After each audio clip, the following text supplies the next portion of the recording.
Hello everybody, welcome to the stream. Hope you guys are having a great Thursday. And thank you all for being here, I appreciate it. I'm gonna head right over to Golden Mist Village. It's gone gray. And we're gonna have to kind of tackle things in level order after that, so... after we do that, I think I'm gonna head over here and do the level 12 questing east of Suncrown Village. And also probably grab Spirit to the Drowned. We're gonna do everything here, and I'm gonna do my best to make sure like a bunch of it doesn't gray out on us. Patrick, good evening. Mendy, welcome to the stream. Thank you guys very much for joining me here this evening.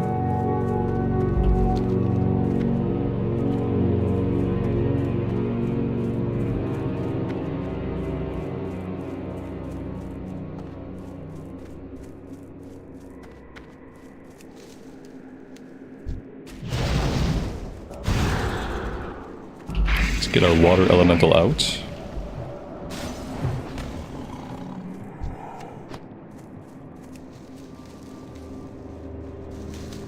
Oh, you know, one thing I really wanted to do that I didn't do, that I should probably just do now. I really wanted to go to Brill and grab the cooking recipe for the meaty bat wings. So I might do that. Yeah, I think I will. I think I'll take a quick flight. Maladash, Malanore. Because if I don't do it now, then when am I going to do it? We will have justice.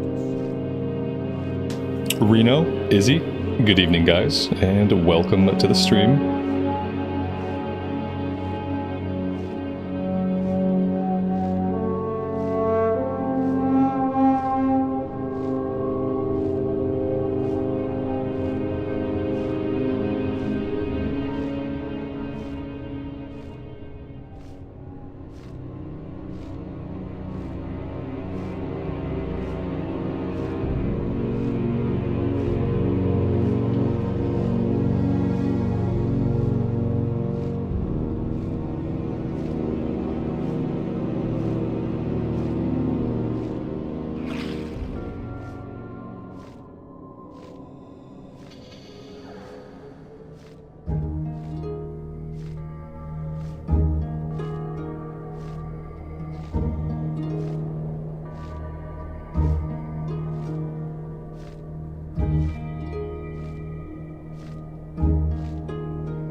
If it's convenient, we can stop at the trainer. Apparently, we can learn Blink. I think we're heading back this way anyway. This is where the teleporter is.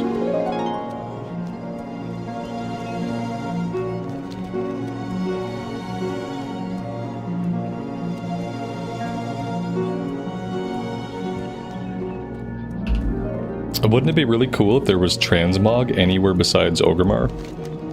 And we could change our look a little bit? That would be awesome.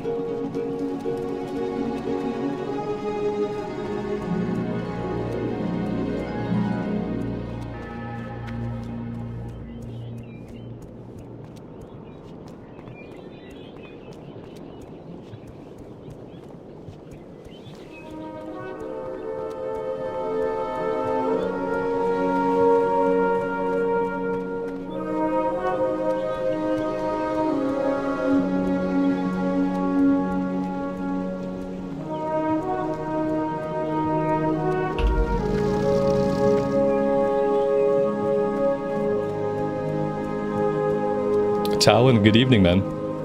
Welcome to the stream. Thanks for being here.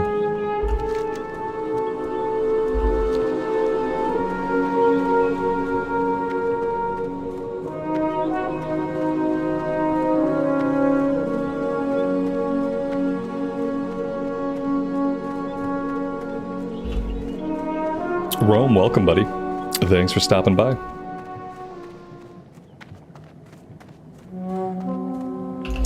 You guys saw that, right? This person was a giraffe.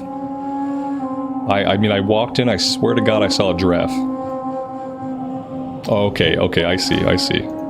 He's polymorphing her against her will into various things. Why can't I polymorph somebody into a giraffe? That'd be cool. Anu Belore de la Na. Salama Ashalanore.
Yeah, it's a little bit different.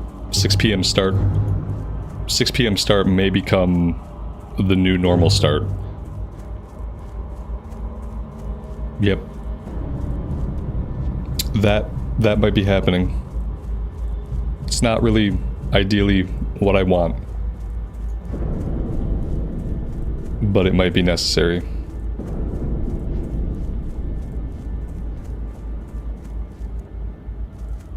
It's 11 p.m. for you. I'm sorry, man. Like, honestly, it's gonna be something that, like, it's gonna be out of my control.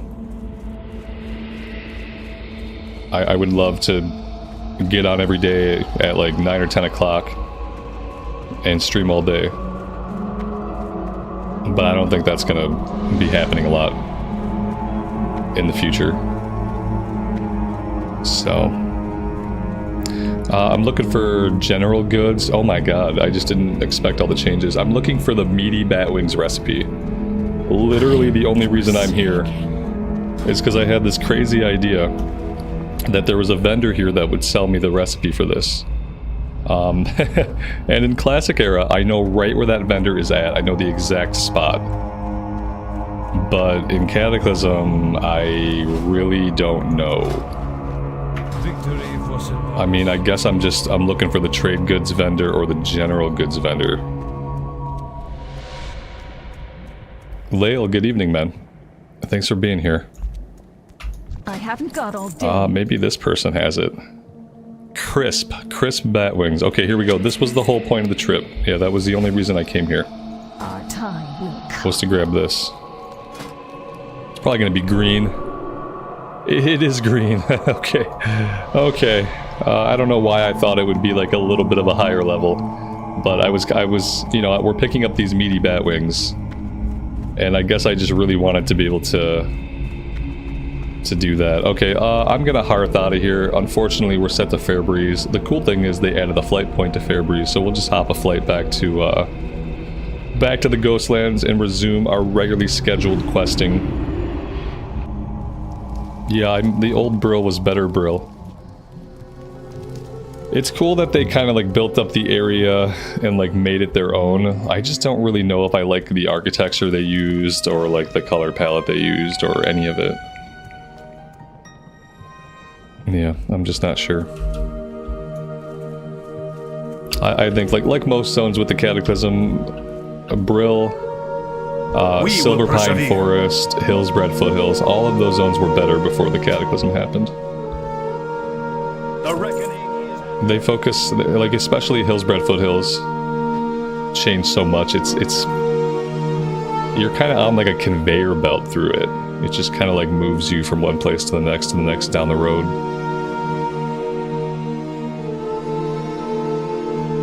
Not as good as Old Hillspread.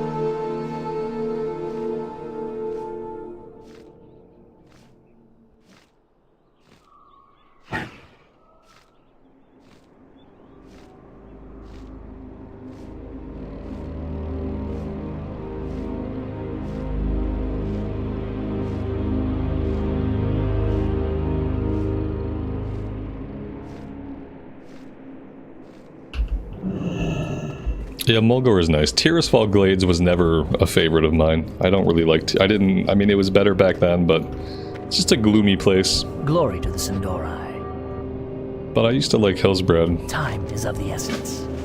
Silverpine was also okay.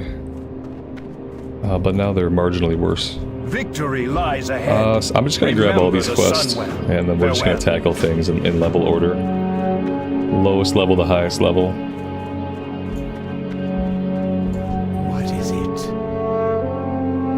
Achieve Mo, thanks for being here, man. I'm glad you liked the Guild Wars 2 vid.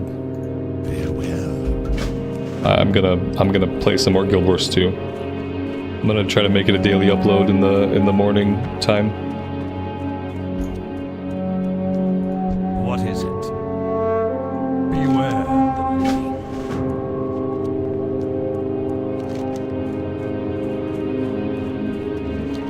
Alright, so the first thing we're gonna do, we're heading out to Golden Mist Village. And I'm just gonna try to do everything in order. And I'm gonna hope that we don't outlevel too many of the quests.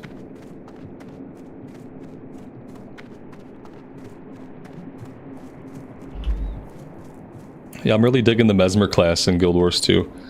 I feel like it's probably their most original class. Like, it's the class that I look at and I can't make a parallel to any other game and any other class in any other game. So I thought, like, you know, I should try that. Like, if I'm gonna give it another shot, I should play on, like, one of their most unique classes. I almost played Necromancer, but I was like, well, I can play a Necromancer in lots of games. But the idea of the Mesmer seemed pretty unique, so I'm digging it.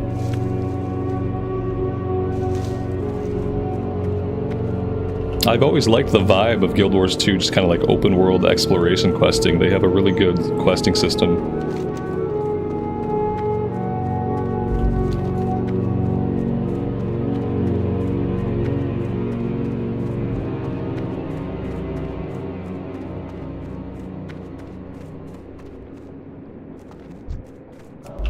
I'll fight some spiders to get to the herbs and stuff, but I'm not really going after that quest right now. We'll see.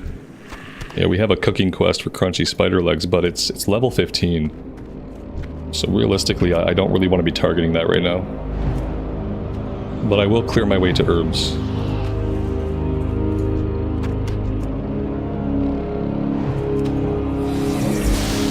Azmi, good evening. Welcome to the stream. Thanks for being here.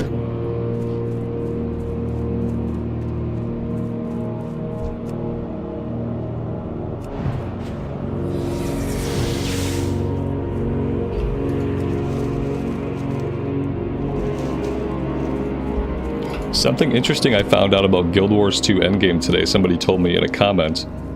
They said that unlike other MMORPGs, like, the best gear at Endgame comes from crafting. And that a lot of the stuff that drops out of, like, Endgame content is not that good compared to stuff that you can craft.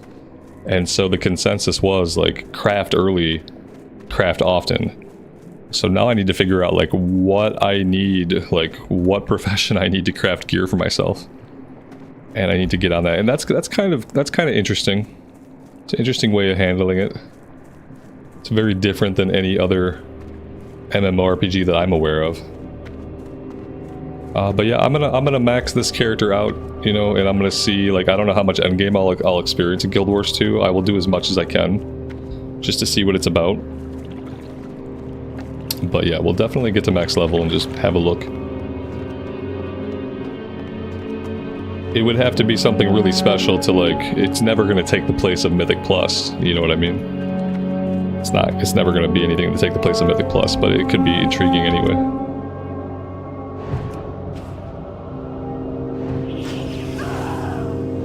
Isaac, thanks for stopping by the stream, man. I appreciate you popping in.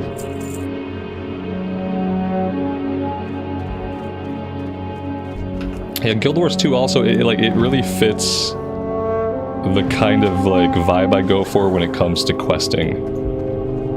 It's like mostly you're just running around exploring stuff. There is like some main story that you open up every like certain level brackets.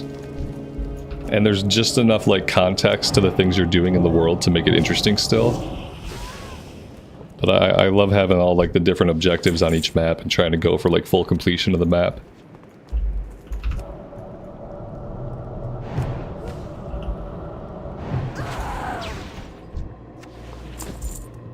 But yeah, I've wanted to get back into regularly making some recorded content. But when I'm streaming WoW like so often and at such length, it really doesn't seem like there's a lot of a reason to like post more WoW content when I'm playing and basically every day hanging out with you guys. And so really the only like interesting thing I can do with recorded content is like try to play other games. Try to like play some of these other MMOs and try to hit level cap at least in some of these other games, and that way it's a new experience for me, and it kind of has the chance to grow our community a little bit more than just putting up more WoW vids.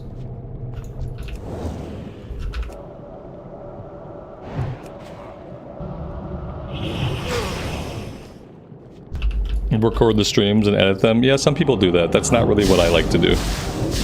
Yeah, some people do that kind of thing. I like the streams just to be what they are. And I understand like the streams are not everybody's cup of tea, that people prefer like shorter, more edited content. My content's never really been about like edited content. Part of that is laziness. But part of it is also just, it's not really what I'm going for. And so many people already do stuff like that. I'm not really interested in doing like 100 days in Warcraft, like edited video, like editing 100 days down to 38 minutes or whatever. It's never been my thing. If I jump down here, what's going to happen to my water elemental? Let's find out. He is going to go all the way around, and thankfully we've cleared that way. Otherwise he'd be bringing buddies. Am I doing frost spec? Yeah, I am. Yeah, we're gonna go frost spec for leveling, which we found out on frost spec we have a permanent pet in Cataclysm.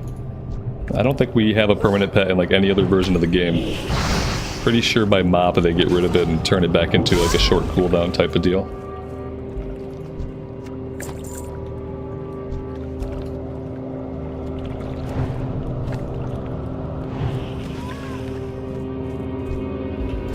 So yeah, so for recorded stuff I'm gonna do Guild Wars 2, and eventually I'm gonna do my ESO playthrough. We were doing some ESO on the streams. I kind of fell in love with the Dragon Knight class.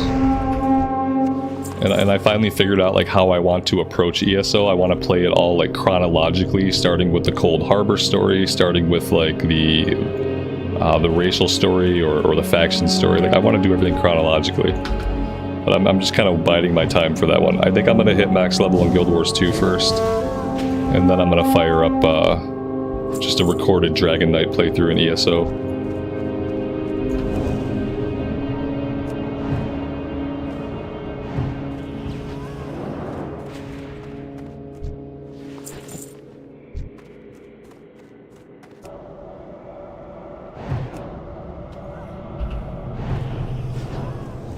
Lael, that's awesome, man. Yeah, I probably need to do that. To do that, I would need to be on like a better like lit life schedule. I've been incredibly lazy recently, and I sleep too much, and I stay up too late. All kinds of other bad habits that like I'd love to be able to go back to the gym, but I'd have to be able to get myself out of bed. I'm gonna start like, I think tomorrow I'm gonna start trying to get up a lot earlier and just having like some more like normal-ish kind of schedule. It's hard when I don't want to do my morning walk. Like when it's not so hot out and I want to do my morning walk, it's easy to like kind of like get up a little bit earlier to motivate myself to get outside. When I know the world is a melting shithole outside, like I'm a lot less motivated to get myself up and do anything. So I end up just oversleeping. How will I handle the War Within? The War Within, I think I'm just going to stream the War Within. You know, I contemplated doing a recorded for it, but honestly, I think I'm going to try to do things more like today. Where like some recorded stuff comes out during the day. It'll be games that are not WoW. It'll be Guild Wars 2. It'll be ESO.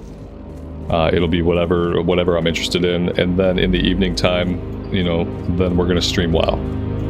That's probably more of like what the future looks like going forward. Like, the reality of it is I would love to like be in a position where I can like get up at 8 and 9 o'clock, start streaming WoW and just stream all day. That'd be amazing. I'd love to be able to do that, but that's just not the point that I'm at right now with anything. And then this year, my son is going to be homeschooled this year. So starting on August 26th, he's going to be in school and he's going to be at home. And as the person at home who doesn't have a real job, I'm going to have to like facilitate that experience for him. And I don't know what that looks like yet, but I doubt it looks like me being able to stream, you know, all day in the middle of the day. So yeah, so like the plan is still to stream War Within, read every quest, do all the side content, focus on the Shadow Priest. It's just that the time that we're going to be doing that is going to be different. And then on the weekends, I would still like, if I can get on during the day on the weekends, then I'll still do that. I know I have people in the EU who, you know, it's going to be late for them in the EU, it's going to be harder to hang out with the streams. So like any opportunity I get to do a daytime stream, I still will. I just kind of have to like prepare myself for the fact that like I'm not going to be able to do what I want. I'm not going to be able to get on the stream at 9 o'clock and stream all day like once my kid's back in school. So, and also like I said, the other problem with streaming all day, as fun as it is, it doesn't allow me to grow the channel. It doesn't allow me to play other games. It doesn't allow me to experiment with content. Like when I stream in the middle of the day, and especially when I stream for like 4 more hours in the middle of the day, like it just leaves no room for me to do anything else on the channel, which like for me is kind of a bummer, because it means we don't grow the community as fast. It means we don't find as many people. When I don't have recorded stuff going up on the algorithm, like it just makes it impossible to grow the community. It's definitely something I've noticed. I've been streaming for over a calendar year now, like very consistently, and like the channel hasn't grown, the community hasn't grown. And I like playing other games, and having recorded content go up consistently is like the best way on YouTube to grow a community. So I need to be able to get back to doing that. And then like streaming at night, that allows the recorded stuff to kind of breathe a little bit during the day. If I put recorded stuff up during the day, it gets to breathe a little bit, the algorithm grabs a hold of it, shows some people the content, and then I can stream in the evenings. So yeah, that's the plan, like going forward. And as a consequence of that, like the good thing is, from your guys' perspective especially, is that the streams will probably be more chill. Because it'll be evening time, and by evening time my energy level is a little bit less, and so the streams will probably be more chill. It'll probably be able to go back to being like primarily safe for work, because I just won't have the energy to cuss as much.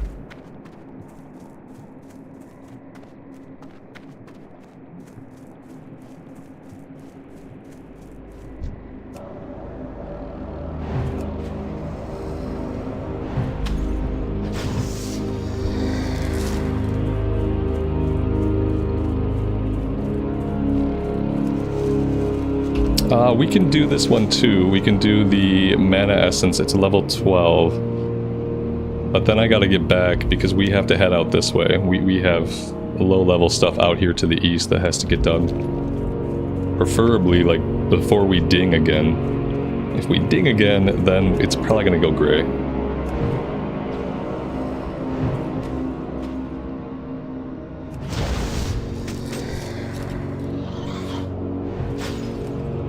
No more R-rated for rambles. No, I need to try harder to be safe for work.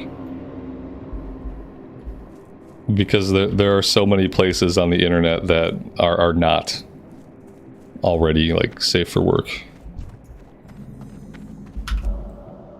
And just like less F-bombs. Like there's really not a good reason for me to have to curse. I know enough words. My vocabulary is not enormous, but I know enough words to adequately express myself without cursing. So, yeah, trying to go back to more of that.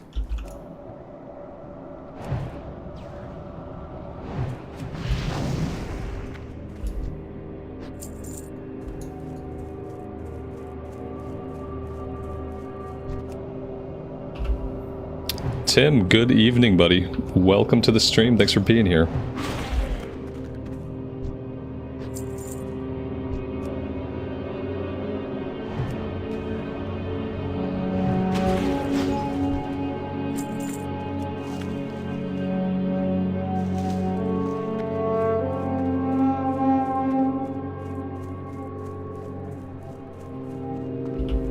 That's still cursing though. And it's not to say, and that's not to say that I'll never curse again. I'm sure that I will. I just want it to be like few and far between.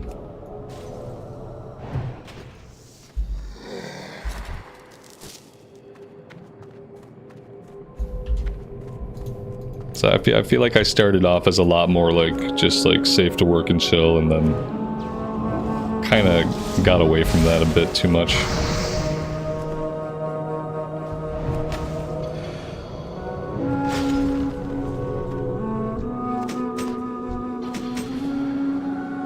So yeah, new time slot, new me, old me, new time slot. New recorded content going up during the day. And yeah, we'll see. Hopefully it'll be good.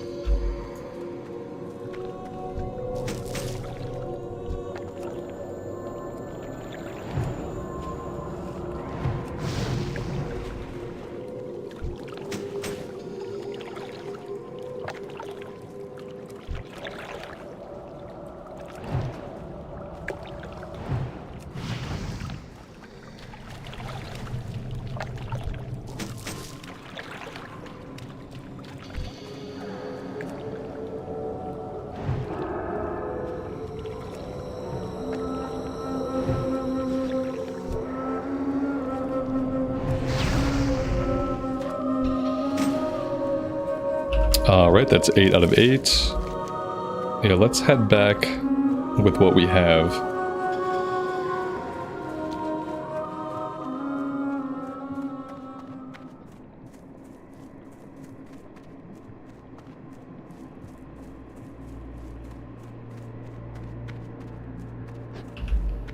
Yeah, and I understand. It's not going to be great for everybody. I get it. It's a difficult thing to, like, you know, I have set a precedent of streaming primarily during the day. I have a lot of EU folks who, you know, they're around because that's like evening time for them. Now it's going to be much later. And it might not be a forever thing, but it definitely has to be a thing for a while because life and like real life happens. Tim, I really appreciate that, man. Thank you so much for the $20 super. That's incredibly generous of you. Thank you. And then I hope that as like a positive side effect, I hope that we get to grow the community a little bit just because of the time change. Like, I know the time change isn't going to work for everybody, but I do hope it does help us find like some more people to hang out with.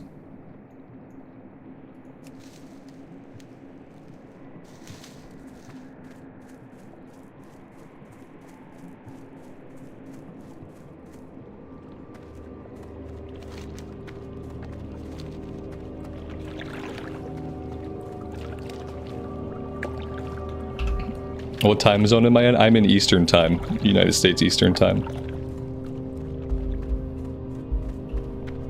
Patrick, I'm glad you're digging the Guild Wars vid, man. I'll have another one coming up tomorrow. I'm gonna make it a daily series. I'm gonna make it a daily series at least until I hit level cap, and then we'll see if we can figure out endgame stuff. I really love the flow of questing in Guild Wars 2, so I'm excited to be devoting some time to it. It's part of the whole scheduled change up is that I want to put more recorded stuff up, but I don't want it to be more WoW content. There's enough WoW content on the channel, dark times will and if I'm pass. streaming WoW most days, then there really doesn't need to be any like more like WoW recorded content. The reckoning is at Especially hand. with Turtle WoW going on the other channel. It's like, I don't need more recorded WoW content here on this channel. So we'll be playing Guild Wars 2 until 80. Once we cap Farewell. that character at 80, I'm gonna do my ESO Dragon Knight run, and we'll cap out in ESO as well. Remember the sun well. That is the plan. Yeah, Desmos. Yes, I do. Yeah, that is the plan. I'm gonna cap my Mesmer out at 80. We're gonna at least get that done. We're gonna hopefully see some endgame. But once I cap that character out at 80, I'm gonna start up my redo Dragon Knight chronological order, starting with the Cold Harbor story and the faction story Our enemy ESO will playthrough. fall. Yeah, we're gonna do it. Now Death I know to now I all know who exactly how I oppose want to us. approach it. I know the class I want to play. Salama Ashalanore. I know the zone I want to go through. So like I kind of like, we did a little bit on the streams, and that was kind of like a false start for me. I decided like I don't want to do it on stream. There's so much dialogue and just kind of like listening to the voice acting that I just want to have that be like a private experience, and then I want to share it by uploading the videos, as opposed to having to like do it on the stream. Because then on the stream it's like people want to chat, but then there's voice acting, so I can't chat during the voice acting. Otherwise I'm chatting over the voice acting. It just doesn't really, ESO doesn't really lend itself to a stream, is what I decided. Not for my enjoyment, and I don't think really for your guys' enjoyment either. Maybe if we were doing endgame stuff eventually, then sure, absolutely. But just not really the questing part. It's more of an immersive thing. Marcin, I'm doing good. Thanks for being here, I appreciate it. Alright, yeah, we're gonna head out here and do this stuff.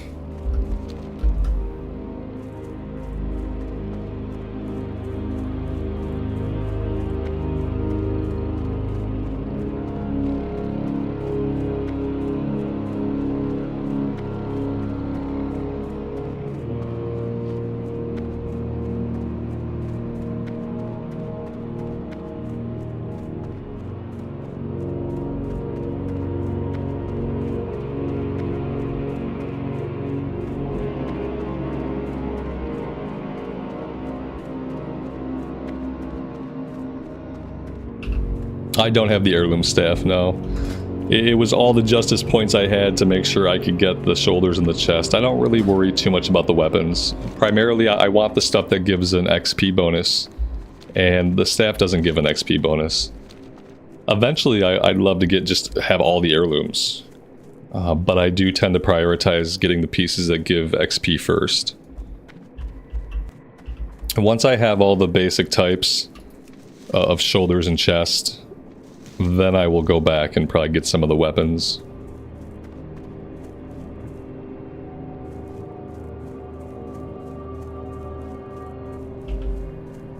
How's Amy feeling? I think she's a little bit better today. I don't think she's not even close to being recovered yet, but she was able to work today, so you know, she's alive, and that's great. But I don't know if she's actually like feeling better, or if she's just like toughing through it, toughing it out.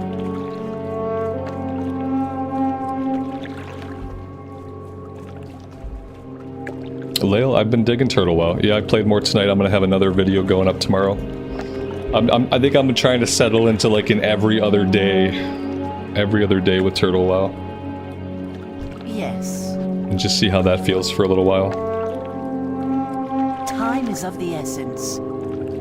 Farewell. I got a little spooked when they took down the official Turtle WoW YouTube channel. Kind of spooked me a little bit. I had a nightmare last night that I woke up in the middle of the night and checked that channel, and all my shit had been oh, there we go, I cursed again. All my stuff had been demonetized. it's hard to do safe for work. Yeah, like I literally had a nightmare about that channel being crushed. So I'm gonna do like every other day for now and just like see what happens. It's like what I worry about is like my episode 1 keeps getting more and more views. I know, I'm one thing to worry about. And I don't know if it's gonna hit 200,000 but it's at like 36,000, and like the rate at which it's getting views is like pretty consistent. And I worry that right now I'm like beneath notice. But I do worry, like, if that episode 1 keeps like going, keeps getting traction, or if anything happens to toss it, like, let's say some big piece of news comes up again and the algorithm throws it back out there, like, I'm worried about getting on the radar that I'm not currently on. And I don't know. I haven't really looked at other creators that make. I know people talk about this guy McDoubles, but that dude hasn't made Turtle WoW content in over a year that I see. And so, like, if it's over a year old, Blizzard's not looking at it. It's not on their radar. So, like, I don't know if there are any other, like, active creators doing content for it or what their channels look like. That's why I'm just still kind of, like, concerned. Pretend my mom is watching the streams. That's not going to make me not want to cuss. If anything, that's going to have the opposite effect. So, I won't be doing that. I don't think my mom has ever watched a moment of content that I've created. So we'll just leave it at that.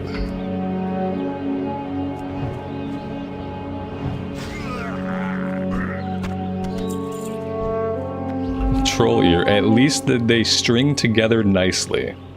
That's the description. At least they string together nicely. So you can make a troll necklace out of ears. Do I prefer classic or retail better? No.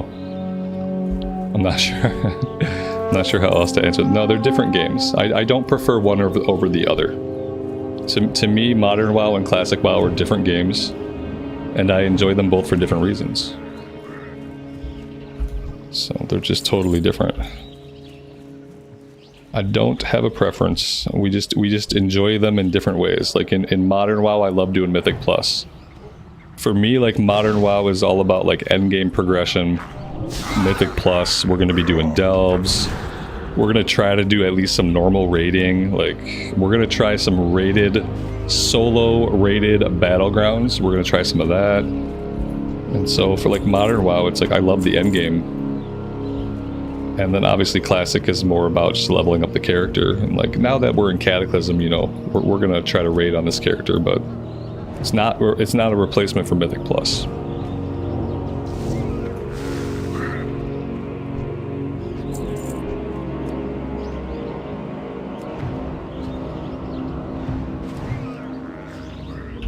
It's hard not to curse. Yeah, it shouldn't be for me. I mean, I spent a lot of my life in classrooms teaching classes and had to use professional language even when I was frustrated, even when I was trying to, like, make my point to somebody in a meeting. I had to use, like, professional language, and so it really shouldn't be so hard for me to do. I spent a very long time doing it. It's not, I don't have a good excuse except, like, laziness.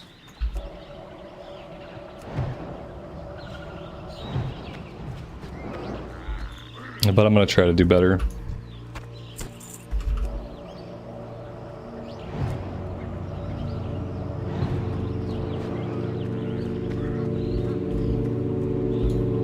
Been playing WoW since TBC, you've yet to do a raid. That's kind of why I like Modern WoW, is like, you don't have to do a raid to do endgame stuff. In Classic, the only endgame stuff you can really do if you're not a PvPer is raid. But in Modern WoW, you can keep doing 5-mans. You can just do world quests. Now you're gonna have delves to do. Like, if you want to do endgame progression but you don't want to do raids, like, Modern WoW is great for that. Because, like, I'm not much of a raider these days either, just because of the amount of like, planning it takes, the amount of commitment it takes to show up on the same day at the same time every week, week after week. Like, it's hard for me to raid. I have a guild that clears bosses in Cataclysm Classic. I'm never there for it because, like, I just have a hard time committing myself to that raid schedule. It'll get easier if I get into a habit of streaming in the evenings. Then, like, attending raids on this character, I hope, will get a little bit easier. But yeah, it's been, up until this point, it's been a challenge to commit to that time slot. I was a professor in college. No. I did corporate training. Yeah, I was a training developer for a corporation for quite a while. And so I wrote the training materials. I do the needs analysis, write the materials, do all that stuff, and then the other half of the year I was teaching it. I would teach the trainers that would then go teach the associates. We called it training the trainer. And so I spent half the year writing and making materials, half the year in the classroom.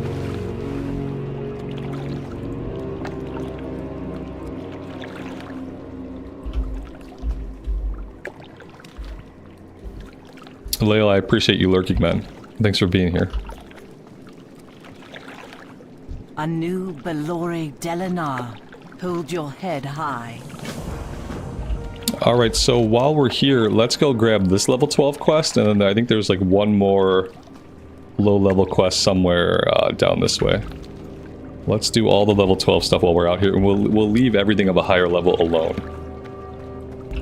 Is it almost the same thing? Yeah, sure, it is almost the same thing. I guess like the difference is when you're teaching college, like those people paid you to be there. When you're teaching a corporate classroom, those people are getting paid to be there, so the level of investment is different. I would say it's a better experience teaching people who are going into a job, because people going into a job, you're paying them, and they have the investment of learning because they want to succeed in the position. Whereas, like, you probably get into college classes where, like, some people are going to care, some people are not. It's a whole different thing. Also, like in a college class, like if you have an issue with a student, it's much more difficult, I think, to like deal with it. Whereas, like if I have an issue with someone in a classroom, in a corporate setting, it's basically like shape up or you don't have a job. So it's easier to like handle, like classroom management is probably easier at the corporate level than like at the university level.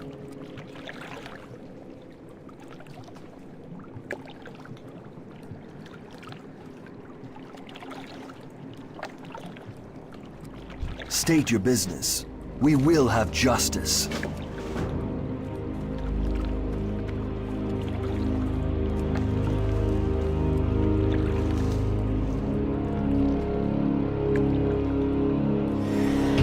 Why do I prefer low-level quest? I don't know. I don't know what to say to that. I don't prefer low-level quest. I'm doing low-level quest right now because I want to complete this zone. But just because I'm doing low-level quests doesn't mean I prefer them. I would prefer, honestly, what I would really prefer, by Cataclysm, I would prefer level scaling. I feel like Cataclysm and after the game needs level scaling because you gain levels really, really quickly, especially if you're wearing heirlooms. And so the reality of it is, I would prefer every quest be at my level. But the game isn't set up that way in Cataclysm, so I'm doing these quests, they are low level, and I'm doing them because I'm going to do the whole zone. But it's not because I prefer low-level quests. Not in this version of the game. I'd prefer everything to be more difficult, more upscaled, and at my level, but I don't want to zone hop every 30 minutes to make that happen. And the other good thing about being in this zone is like I'm trying to make sure that my herbalism stays current with me. So spending more time in a low-level zone is going to help me keep my herbalism up. And not just make it so that like we're in a zone where we can't pick any of the herbs because we didn't level it up early enough.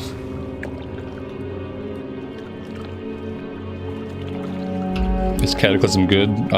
Yes, in some ways. Like every other game and every other version of WoW, it has its positives and negatives. Johnny, good evening, man. Welcome. I appreciate you being here.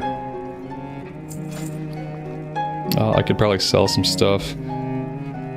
We can sell the sword, these pants, the milk, the bow. That can go. These can go. I could probably sell some blood thistle. Let's just sell the blood thistle. I was using it for a while. We got addicted to blood thistle, but we're off blood thistle now, so let's just sell our stock. Spider legs and the meaty bat wings, I can cook some of these. Oh, look at that. Let's do the green ones first.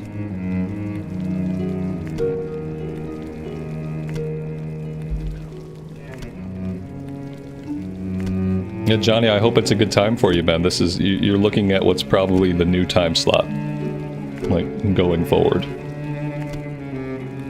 There may be, like, exceptions here and there, but for the most part, I believe this is going to be right around, like, 5 or 6 my time is probably going to be the new time slot.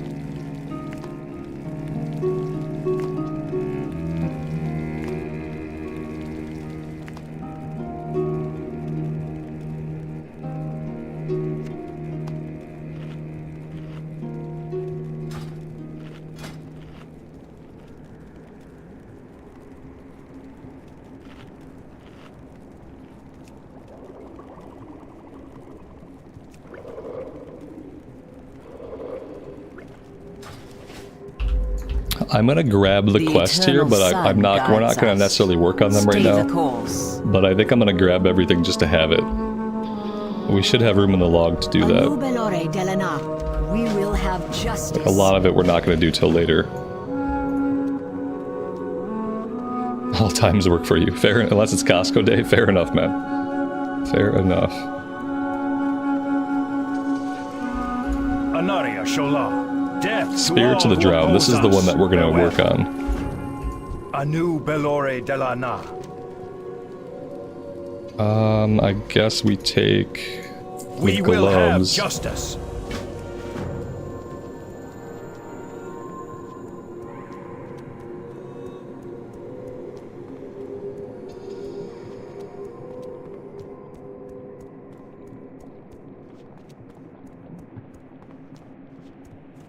State your business. Remember the sun well.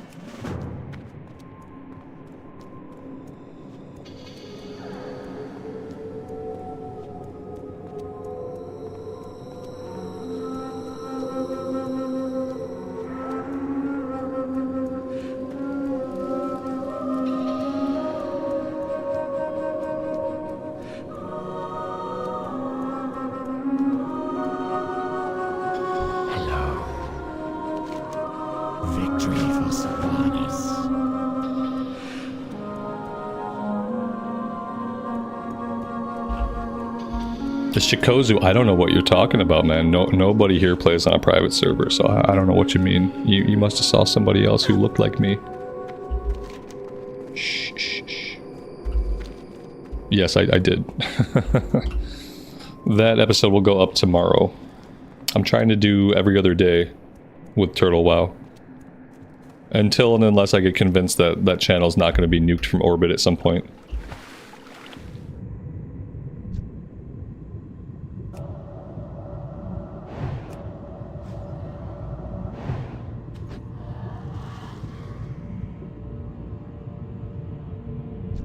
Not Rambles. That'll be the name of the third channel that I make after Blizzard deletes my second channel.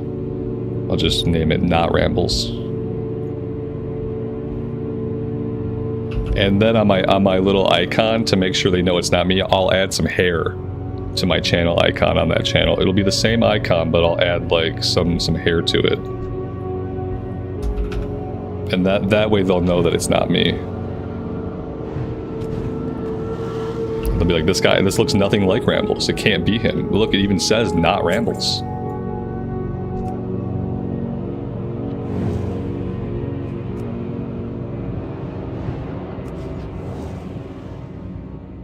A mullet? That's a good idea.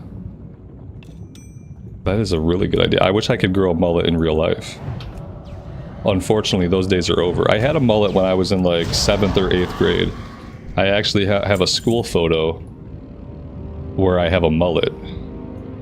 During a time in life when like mullets were not cool then. Like, this is what my mother let me do. Like, my parents didn't give a crap what I looked like as a kid. And so I existed in 7th and 8th grade, some of the most important social years of my life. I had braces and a mullet.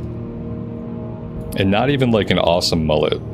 Almost like a little rat tail mullet, you know? Like, I'm pretty sure I would pull it back sometimes and do a little rat tail. Oh, man. You ever wish you could just go back and, like, just back in time, just smack the crap out of yourself? Yeah, I kind of wish that.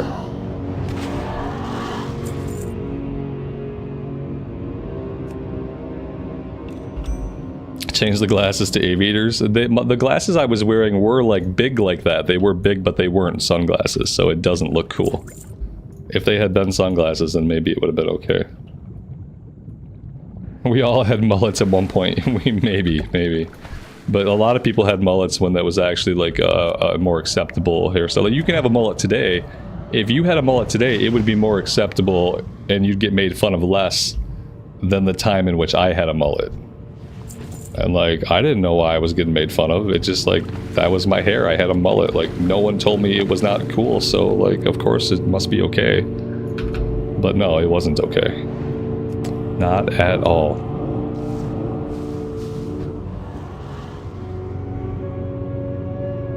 And like I'm all for like letting kids be kids and like making their own choices. But I am also like all about like telling someone that age like, hey, what you're doing with your hair, it's gonna get you made fun of. You can do it. I'm just warning you. You're gonna go to school and you're not gonna have a lot of friends. No one really like cared to tell me things like this. Maybe they didn't know. Maybe they just didn't know how lame it was at the time. I don't know.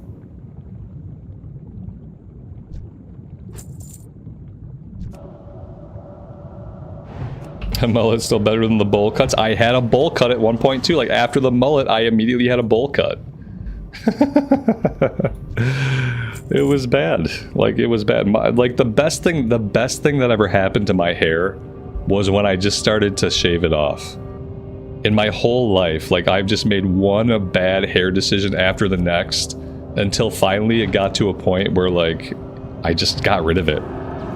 Getting rid of it and letting it migrate to my face is like the only good thing I have ever done in my life with my hair. Every other thing I've done has been a mistake. True story. Would I advise against my son getting a mullet? Yeah, like if he's like, I want a mullet, I'd be like, you can have a mullet, it's gonna be dumb. And then he can make his choice. Cause at least that way, like later he can look back, and if he does get ridiculed or made fun of, he'll look back and be like, damn, my dad was right. As opposed to looking back and being like, oh man, why didn't my dad tell me that this was gonna be so lame? Like, you know what I mean? I'd rather have him like say, no, I want my mullet, and be like, okay, fine. But then like retrospectively, he'll be like, oh, like dad did try to tell me, I just didn't listen. The eternal sun guides us. You can do what you want, but I'm gonna give you honest feedback. Keep your wits about you.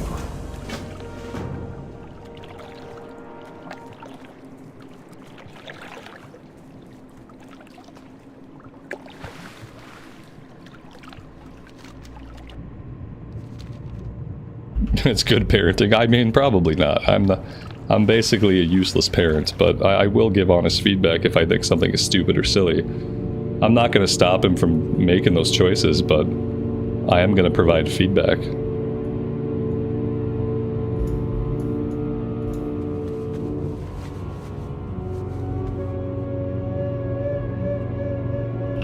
Oftentimes, I'm surprised that these statues have not been censored out of the game yet.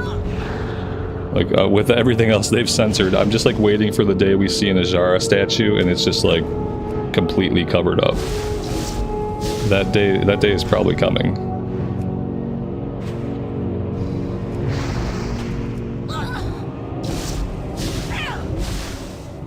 This guy's kind of beating on me a little bit.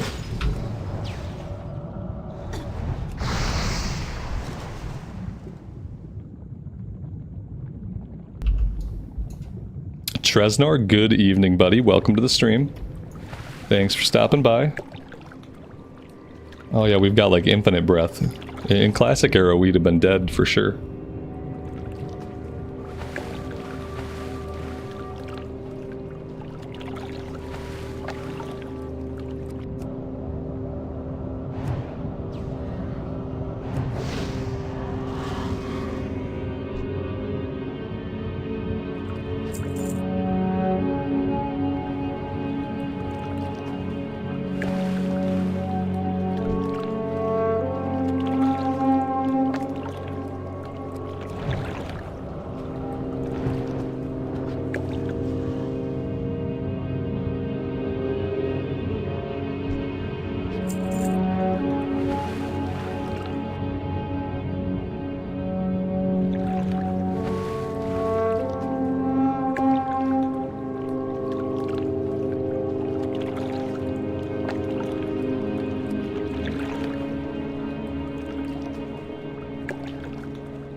Glory to the Sindori. Shorelaran, we will have justice. Level 19.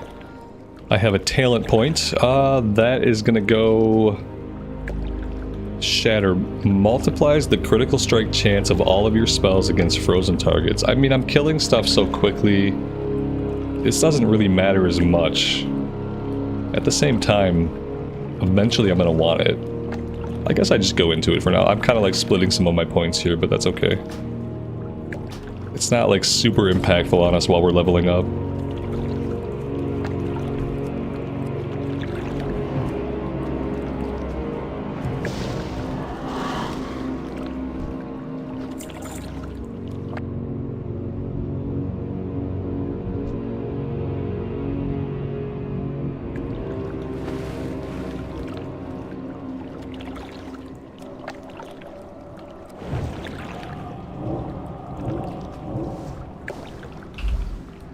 Will I do dungeons on this mage? That's a good question, to be honest. Like, I have, like, kind of, like, forgot about dungeons. Yeah, we can definitely do dungeons. I just haven't even thought about it at all.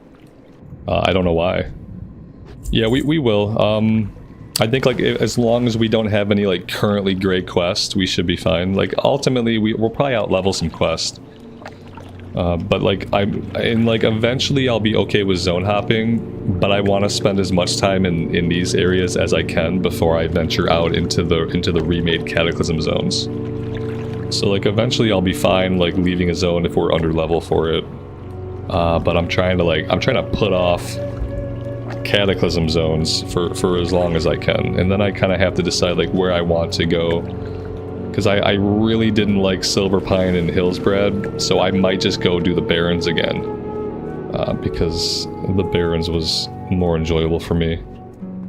Although at this point, we've kind of missed, we're gonna miss Northern Barrens. Yeah, I'll have to see, like, where we're gonna go. I really don't know what the plan is once we leave here. We'll see what level we are and kind of figure it out. Remember the Sunwell. Maybe if we were to get a couple of levels in dungeons, maybe we can go from here, like, right into Desolus. Maybe we can even do, like, Dustwallow Marsh. I know Dustwallow Marsh is, like, kind of unchanged. And I wouldn't mind doing Dustwallow Marsh. Okay, so now we got level 13 stuff. Let's run back. We'll stop at the Sanctum of the Sun. We'll turn in whatever that is. And yeah, then I think we're heading out to do level 13 and 14 stuff out to the west. Mike, good evening, man. Welcome to the stream, dude. Thanks for being here.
Wow, that was really fast. Okay, we'll queue up sporadically.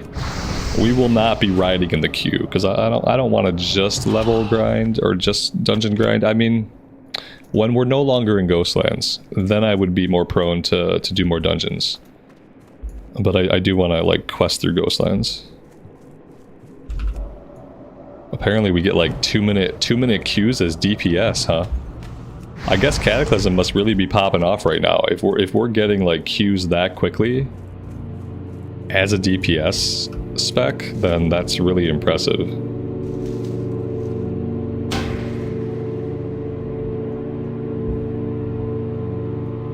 Dustin, good evening, man. Thanks for hanging out. Aaron, I'm glad you enjoyed the Guild Wars 2. That's going to be a daily series. So I played some more today, and that'll go up tomorrow. But yeah, I'm kind of like in the midst of reorganizing the channel a little bit. So like this is the new time slot for the streams, basically.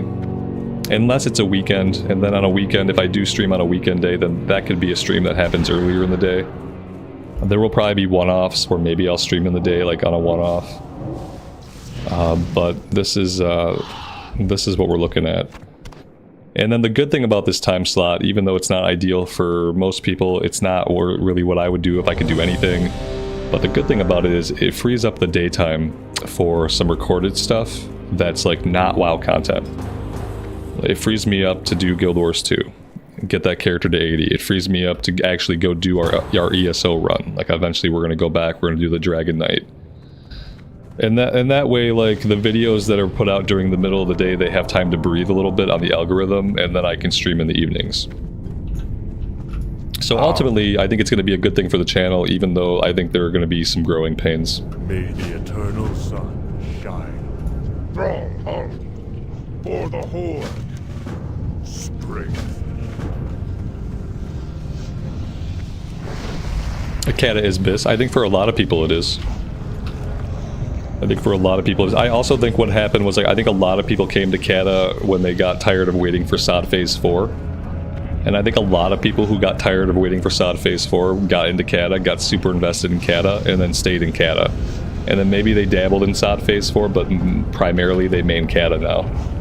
And I think that happened as one of the factors why it's popping off so much.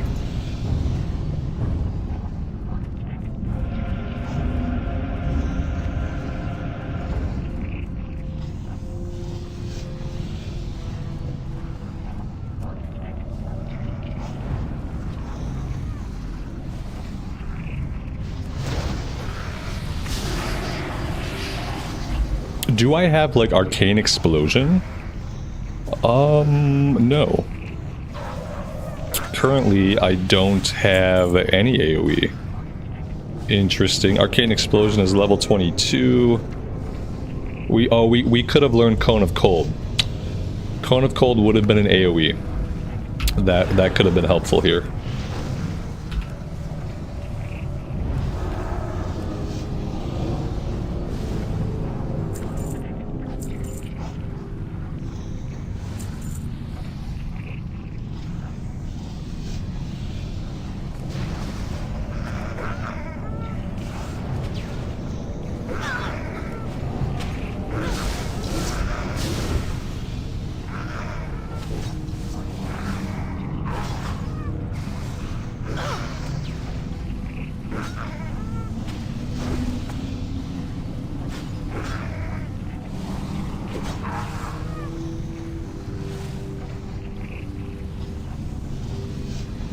There we go. Now we can play the game. Is it group loot for all drops as long as one person loots? If it's a green or a blue like this, yes. Perfect example. If it's a green or a blue, yes, we'll all get prompted for it, even if, you know, even if it were mine and I didn't loot it. This is a one-handed mace. Crit strike rating. That's cool. I've never seen that drop before. Interesting. I don't know if I've done this in Cataclysm. So I guess, like, the loot and the bosses might not be exactly what I'm used to. If we have done this in Cataclysm, it hasn't been very much. Maybe, like, once.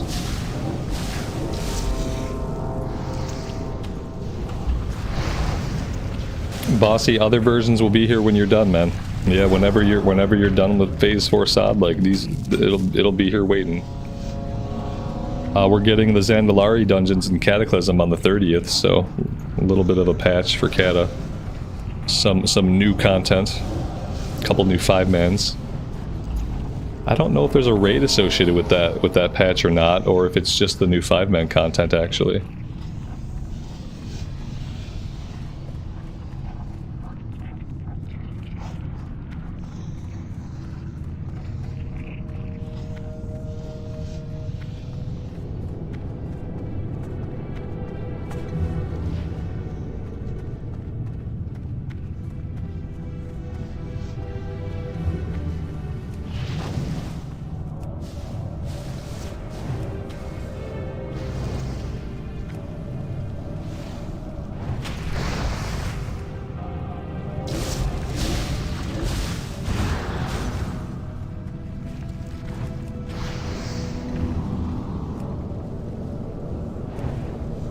Do I think we'll eventually be in BFA Classic? Yes, I do. By then, I don't think they'll be calling it Classic anymore.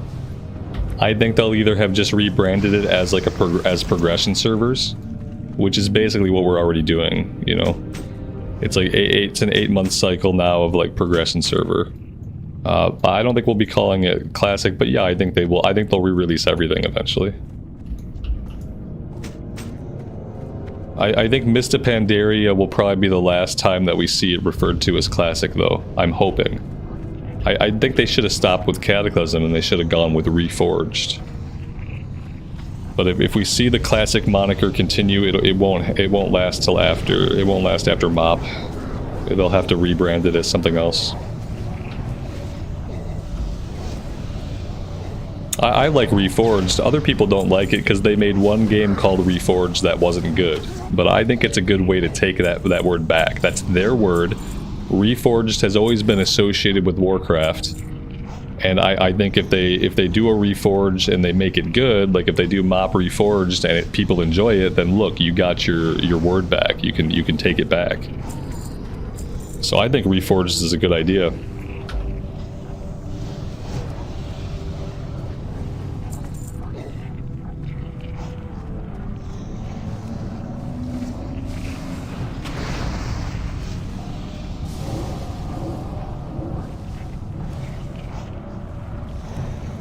And nobody liked Warcraft 3 Reforged, and so people always tell me, oh, they're not going to do that because people didn't like Warcraft 3 Reforged. They said it wasn't a good game. I don't think that matters. I think they can still do it, and as long as what they do next is good, then it's a win. You know, calling it Classic isn't going to be able to like make sense much longer, and I do think they have an interest in continuing to re-release the expansions. So they're gonna have to come up with something. Oh yeah, all the loot in here is new. I'm not familiar with any of this loot. I did remember to loot the boss, which is very rare. You don't know if you could do garrisons again? I'd give them another go. I'd give them another go. I didn't engage a lot with garrisons the first time around. The good thing about calling it Reforged and not calling it Classic is it really frees the dev team up to make whatever changes they want. So you could at least start with like the best iteration of garrisons, like whatever that iteration is. Maybe they change it a little bit, and you could just come into that expansion with the best version of garrisons that can be possible, as opposed to like starting with the worst version and then probably having like improvements made over time. And then they could change it. Like they don't have to leave stuff alone. If you call it Reforged, it really opens it up. You could add content. Like for Warlords of Draenor, we know there was supposed to be a Shatrath raid. We know there was supposed to be more story about Yrel and the Lightforged, and so like that leaves them free to add that stuff if they want to, and improve systems like the garrison system. When we get into Legion, I would like to see them cap AP gains in some way. In Legion, the infinite AP grind was one of the biggest things that started to like end my raiding careers. I couldn't keep up with the other people in my guild. I couldn't clear my entire world map of World Quest every day. So I just started to feel like I was underpowered compared to people, and like eventually by the time we got into BFA and the infinite AP grind continued, like I had to quit raiding. So I hope that when we get to Legion they can do something a little bit different with artifact power, and that would be a cool thing to see.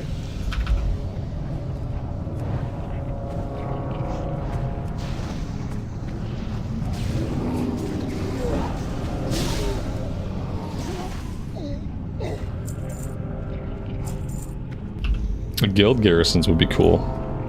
Guild anything would be cool. Shrenko, I'm glad you're enjoying the pre-patch, man.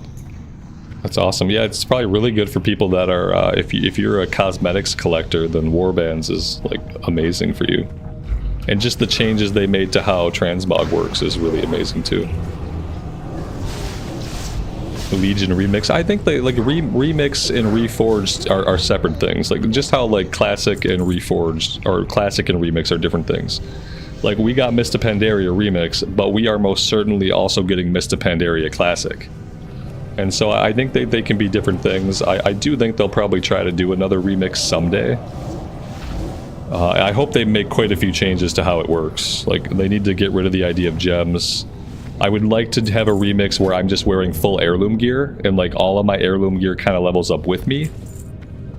And I would like gems to function more like abilities in Torghast, where like I get the thing, I pick the ability, it goes up into my buff bar, and it stays there. I don't want to have to constantly be swapping gems out, combining gems, socketing things. Like, it was too much time spent in my inventory.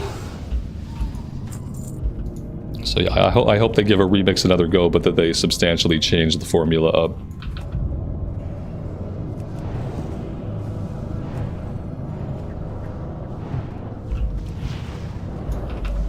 They should do a vanilla era remix and like get the vanilla zones back into retail in some way, because right now the vanilla zones don't exist there. But if they could somehow pull off a vanilla remix, they could get those zones back into retail. That would be neat.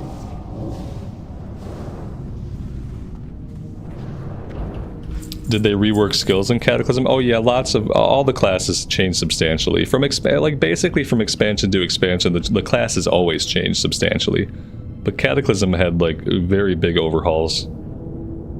It's cool one-handed sword. Do I need to loot this guy? Nope.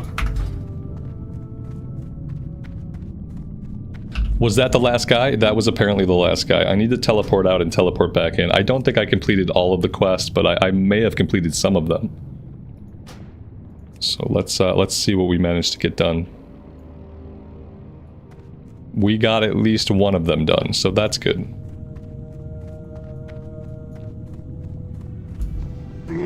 Oh, we might have got two of them done.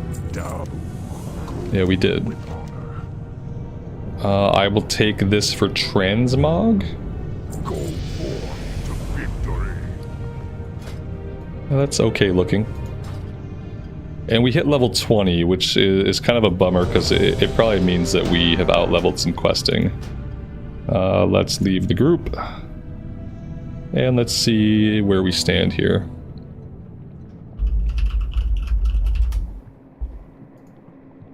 Yeah, so we lost this level 13 quest, which is not really the end of the world.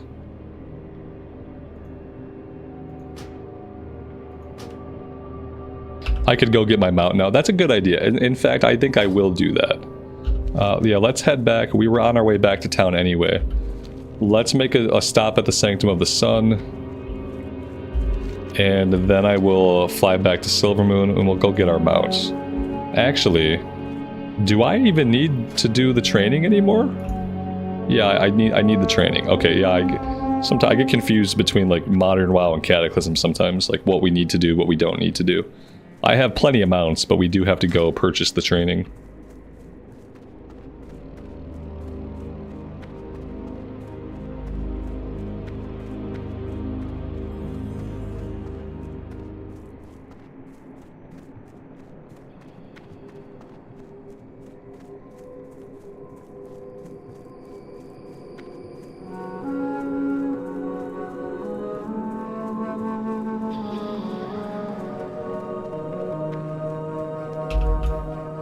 Tim, thank you so much, man. I was puzzling over what you said. I hate seeing 0%. Now I see what you mean. Dude, I really appreciate that. 10 gifted memberships. That is incredibly generous of you, man. Thank you very much. Welcome to the 10 new people. Thank you guys for being here and hanging out with us this evening as we level up in Cataclysm Classic. I appreciate it. Anaria Shola, remember the Sunwell. Shorel-Aran. See, we're already opening up the ending quest. We have every single quest in the zone right now.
Alright, also I should take a look at professions.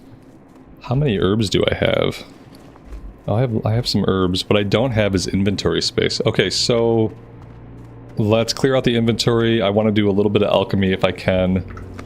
That will help clear out the inventory, and then we'll jump on a flight. But I want to make sure that I'm keeping up on my professions. I am forsaken. Like, the important thing about this character is not just that they hit level 85. It's that they hit level 85 with maxed out professions. That's the important thing. I don't know if I have to equip this or not. There was some debate. I'm gonna equip it and before I sell it, just in case. So we make sure we unlock the appearance. I really shouldn't vendor too much. Let's grab some more vials. I am forsaken.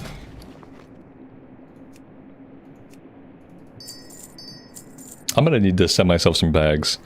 I've been trying to be like mainly self-sufficient on this character, but I think just getting some like 16 slot bags is gonna make my life a lot easier. Definitely gonna be worth it. We got a cloak with strength on it. Okay, we don't need that. Yeah, there's really not a lot I can do. I need earth root, and like weirdly, we haven't been looting a lot of earth root. Like at all. Now that I think about it. Yeah, same thing here, earth roots. I can do mana potions, and we can just see whatever skill points we manage to get. We've found more Mage Royal, I feel like, than we have earth root. That's weird.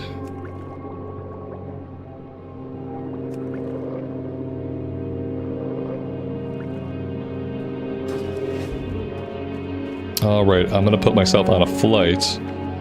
I am gonna step away really fast in flight. I have to bio because of all the PM coffee that I have been drinking. So I'm gonna do this, and I'll be back. The reckoning is...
I have one-of-a-kind items.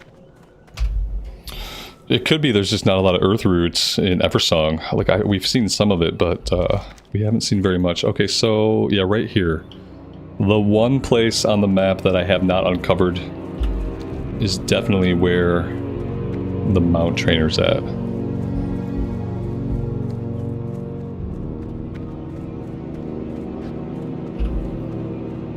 Do I drink beer? I've been known to. Yeah. I've been known to imbibe fluids of various types.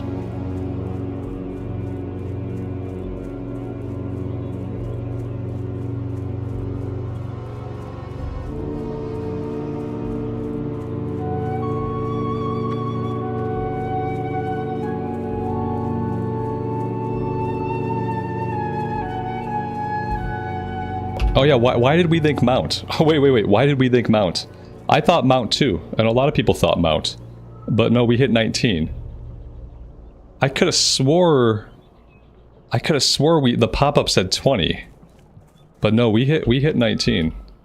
Not 20. Yeah, we all thought mount, right? Didn't we see the 20 pop? I said 20. Oh, damn. I said 20. I could have swore I saw it pop on the screen and say 20. Because I thought I was just reading it. Yeah, like, apparently, no. This is what I get for evening stream. You know what we'll do is we'll go train level whatever we missed last. We have Kona Cold to train. So we'll try to make it like not a wasted trip. We'll at least go do our mage training. But yeah, like maybe I just said 20, but I could have swore the thing that popped up on the screen said 20. I don't know, I'm gonna roll it back later and have a look. Cause I don't know. I feel like I would have just read whatever popped up on the screen. But yes, here, welcome to the growing pains of the evening stream. Is like, I might not be as mentally agile. Not that I'm ever like really totally with it anyway, but it could be more pronounced now that we're playing in the evening. Isaac, I appreciate you saying that, man. That's very kind of you. And thanks for hanging out with us.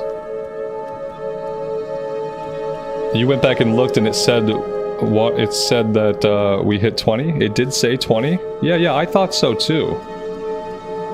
It popped up 20. Right. Yeah, like I think this was a bug in the game, guys. I think this is a bug in the game. The pet hit 20. Oh, snap. Okay. But the good news is something said 20. Okay, I wasn't just like hallucinating. Like I didn't make it up. I said it out loud because something hit 20. Somebody hit 20. This dude hit 20. He didn't hit 20 either though. He's 19. No, he's 19. Look, it says 19 right on his template. Like, who hit 20? Who's on first? Like, I don't... Something said 20, right? There was a 20 somewhere on the screen that I visualized. It had to be a bug, because yeah, he didn't hit 20 either. And like, if he did, then how dare he be a level ahead of me, firstly. But secondly, it said 20, oh my god. Guys, this is so weird. Yeah, like... I don't know, I'll have to go back and watch it myself later, because that's incredibly strange. Man, we could have got portals, like, oh man. Okay. The eternal sun guides us. Jeez. This game is trying to mess with me today, like hard. Alright, so... Let's Hearth, that'll get us back to Fairbreeze. I will eventually remember to set my Hearthstone to Tranquiline. But yeah, for now we gotta fly. Oh, you know what I should do? I should send myself some bags while we're at the, are we at a mailbox here? Maybe we don't have a mailbox here. Oh, maybe the mailbox is just out front. Yeah, where they put mailboxes these days. Yeah, here it is. Okay, let's, I'm gonna get some bags. I'm gonna pop over to, anybody who's in a town. He probably has enough gold to get some bags. I'm just gonna buy some off the auction house. I could check the guild bank. It's possible we have some unwanted bags in the guild bank. Let me see. Maybe I will avail myself if we do have anything like that. This is not the building we're looking for, in fact.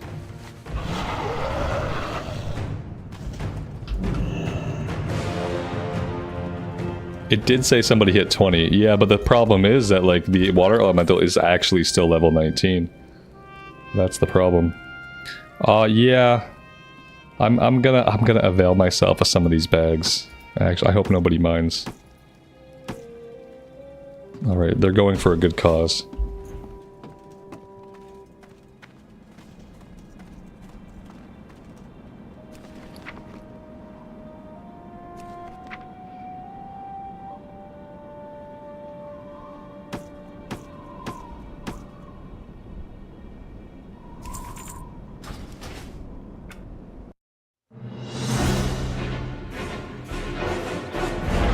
Yeah, and the water elemental should only level when we do. Exactly. It's not like a old school like hunter pet leveling on its own. It levels when we do, and it is level 19, just like we are level 19. Even upon a relog, we are still level 19. So I don't know what happened. I'm glad that it's not just that I'm losing my mind. That's reassuring. Like something happened to cause us to think that like we should be level 20.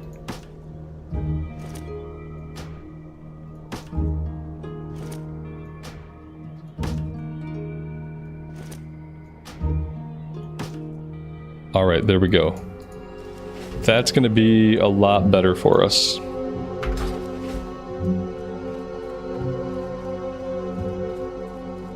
We will persevere. Death to all.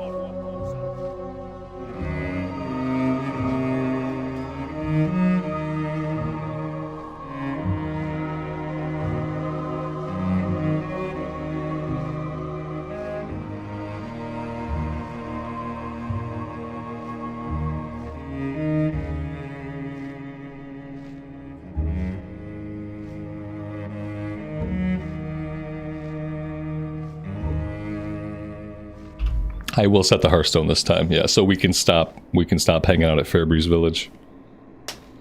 I'll set it before we run out to the coast.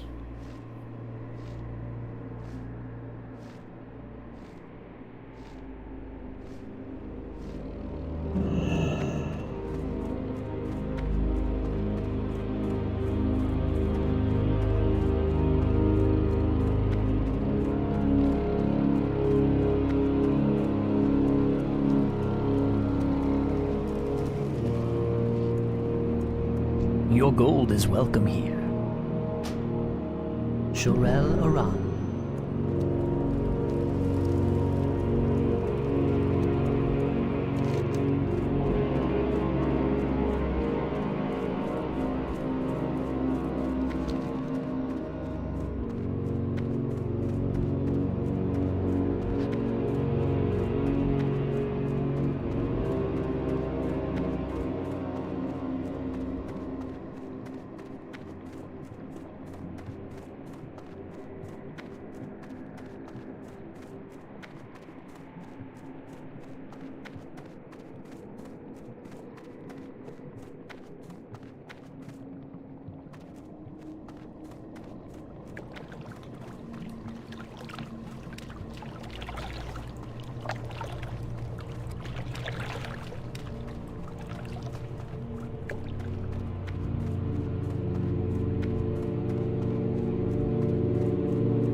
You know what I might have to do to level up alchemy a little bit? We might have to buy a little bit of earth root off the auction house.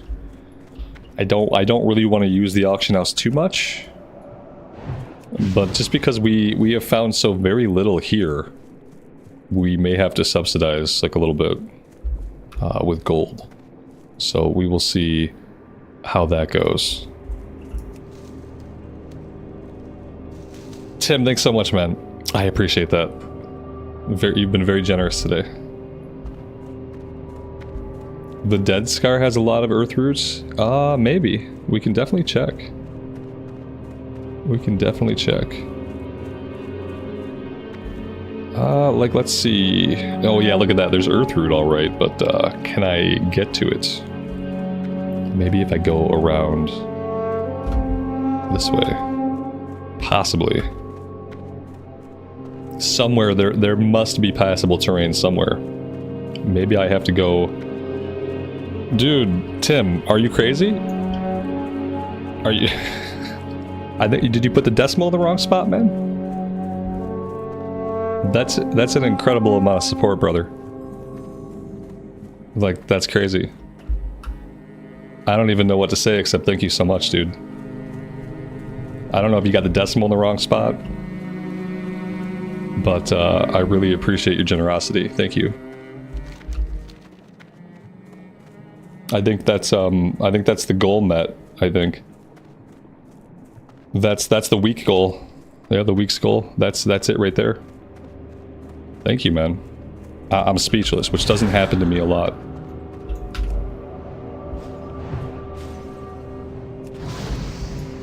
"100% accomplished." Yeah, dude. No, definitely. That's awesome.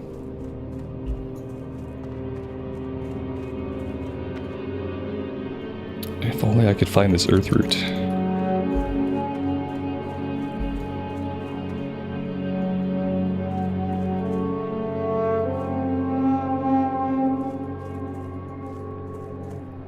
Found it. Yeah, we had to magnify.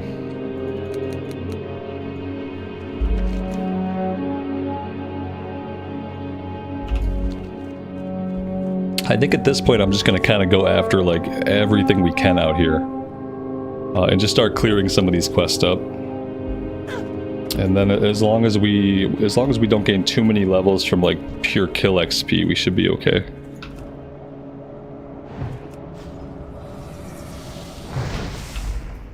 Mike, good evening, man. Thanks for being here. I'm glad you dig the Guild Wars 2. I am very much looking forward to playing some more Guild Wars 2. I played some more this afternoon. That one's going to go up tomorrow sometime in the early morning hours. So if you're digging Guild Wars 2, there is definitely going to be more to come.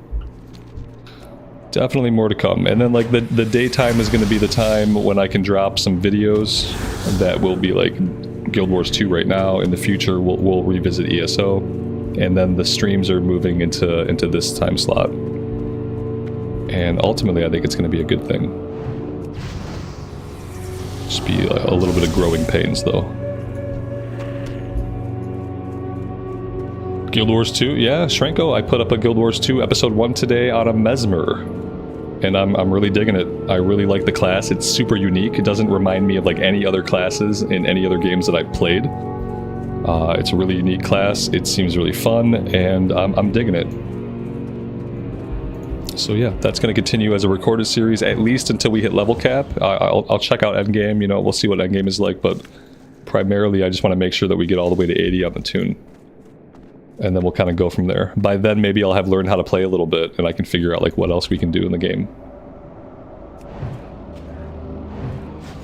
Yeah, but tomorrow episode 2 will go up.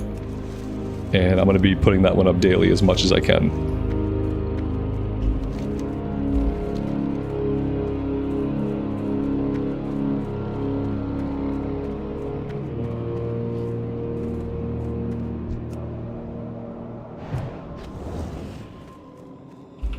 What I found really interesting is somebody told me that at endgame especially, crafted gear is better than gear that you get off of like boss drops. That like the best gear is stuff that you will craft for yourself. And I thought that was pretty interesting and like very different than how like MMOs typically do it. So I'm curious to see that. Yeah, I love the exploration elements of it. That's really what I love about the questing, is that you get your map, you can see like how many objectives you've already completed, you can see how many objectives are left to find. And it really promotes you just kind of running around and exploring, which is definitely my style of questing. It's very nice. Very, very nice vibe. And then it's broken up by like segments of main story stuff. Like today I played through quite a bit of like main story stuff. It's like, it seems like every 10 levels we're gonna get some like main story. And then between those we're gonna be doing like map exploration and map completion. The highest I've ever gotten in Guild Wars 2 was like level 20, I think.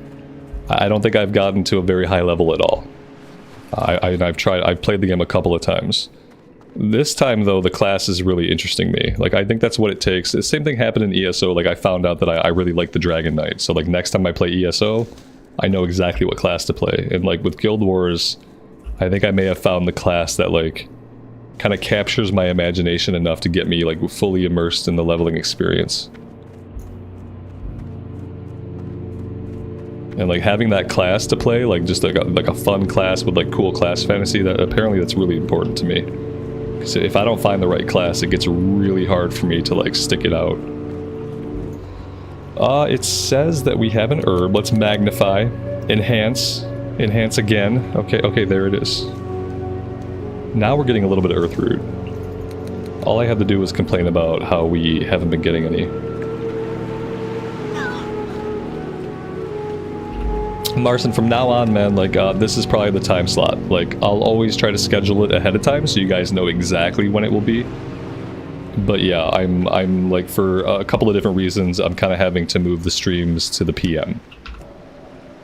It's like, it's multi-purpose. Like, the main part of moving the streams to the PM is that, like, eventually my kid's going to be back in school, and he's going to be homeschooled this year. And seeing as how my wife is the person who has the real job, and I do this, I am gonna have to facilitate his experience. You know, he's only 9, so he's not gonna be able to do the whole school at home thing like on his own all day. Not gonna happen. And so it also, but then the other side of that for the channel is that it lets me do recorded stuff during the day, and it's gonna let me play like other games, and it's gonna let me like grow the channel and help us grow the community if I can put up other stuff during the day, and then we can stream WoW in the evening. So yeah, that it's like from now on the streams are probably going to be at around this time. Could be a little bit earlier, you know, like today I started at 6. Like if there's times when I can start a little bit earlier, if that works out with the day's schedule, then I'll probably start a little earlier, but about this time. And then on the weekends, you know, if I do stream on the weekends, then, you know, that could be a daytime stream, that could be a morning stream. The weekends will kind of just be like play it by ear.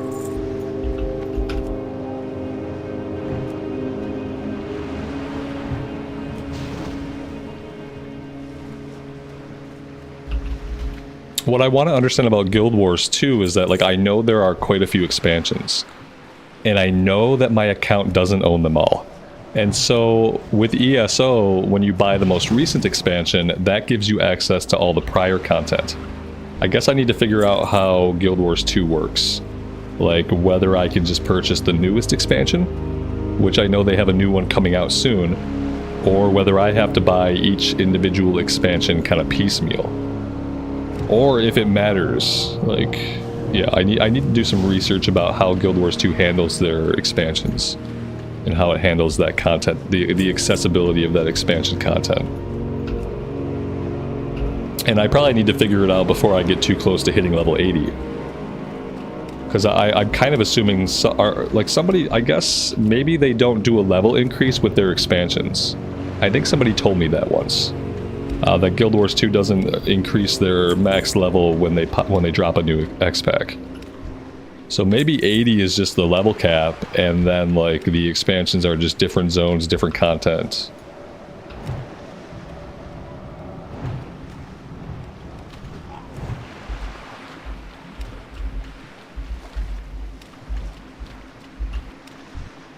There's mastery after 80. Yeah, similar to ESO, there's a system in ESO after you hit level cap that you still have another thing to grind up.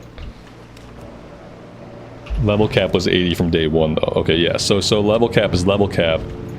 Regardless of what expansion I own, I'll be able to get to level cap, but then it would then be a matter of like grinding up whatever the end game mastery is. And then figuring out like what content I need to purchase to do more content, I guess.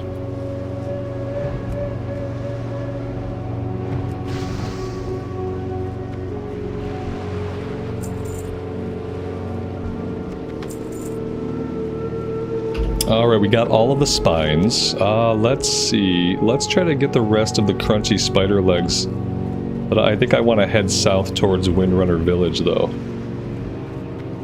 If we can do that. If we can do both of those, that'd be great. Let's check up here first.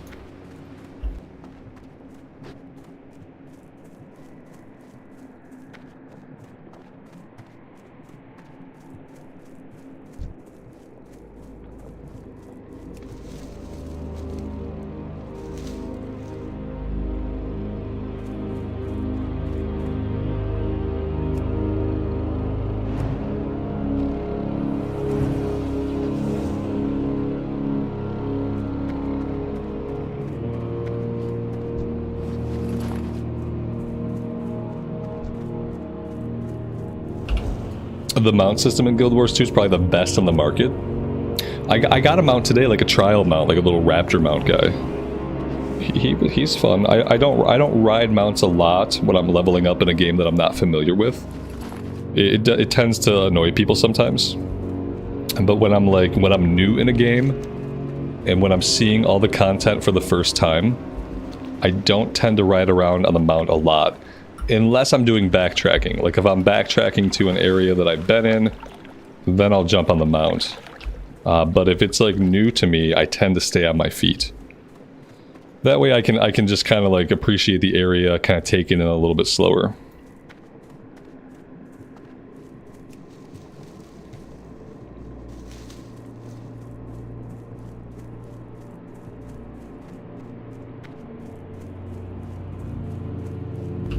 Yeah, if I'm not careful, I'm gonna get stuck like chasing herbs from node to node, and then we're not gonna get any questing done. I really appreciate that I can get experience though by getting the nodes now. That's really nice. Can we stop talking about Guild Wars 2? Eventually I will. Yeah. It is a WoW stream, but still.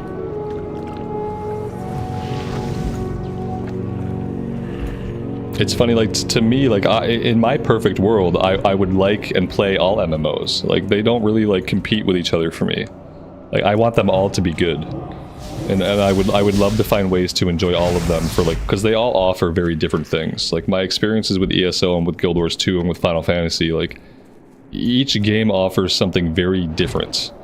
It's not the same experience, and it's almost not even really, like, a competing experience.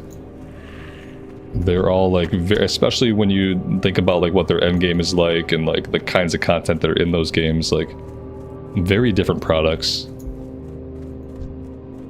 And like in the ideal world, I would be able to enjoy all of them. Because let's face it, like the MMORPG market is not one that sees new entries very often. Like it's not often we get to have new MMOs. Whereas like if you're just a fan of RPGs or you're a fan of like action games, like you get a lot of entries in your genre. You have a lot of different varieties of games you can play. If you're a fan of MMOs like me, and like MMOs are just like, that's your genre, that's what you like to play, you don't get new games very often. So a lot of times, like if you want more variety in your life, you kind of have to find a way to enjoy some of the games that currently exist. Only so many hours in the day for you, yeah. But I have like 5 or 6 hours a day that I can play video games because I'm just like incredibly lucky right now in my life with that. So like I would love to be able to play more games. And since I don't play single player games, you know, like I really don't play single player games. It takes a very certain kind of single player game to even interest me. So yeah, it's like I want to expand my horizons a little bit.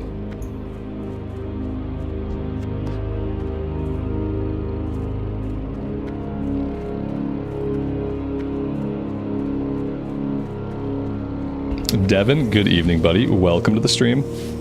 Thanks for being here.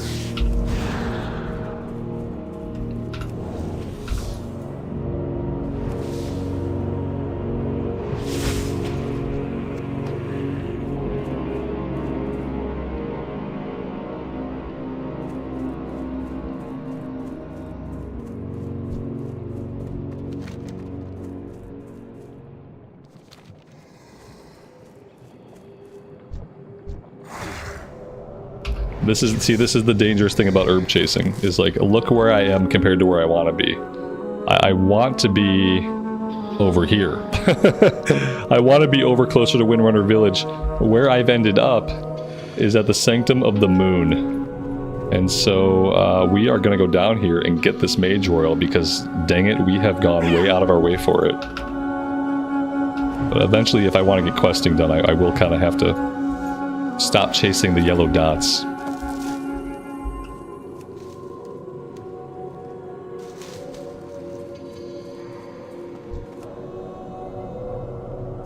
It's always just one more herb, just one more. Just that one right there, that one right on the horizon. Oh, look, there's another. Yeah, it is. You kind of like, sometimes you do go from like node to node. I'll just grab this one. And then going to grab that one, you reveal like 2 more. And then you're like, okay, I'll just go grab these 2. And then by the time you get to those 2, you've revealed 2 more. And you can definitely just run around, like, and just do that. At this point, like, that could be a way to level up a character. Like, I know that there are people who have leveled just by mining and herbing. And I can definitely see how one could do that. I've never done it. I don't know if I would have the patience to do that exclusively.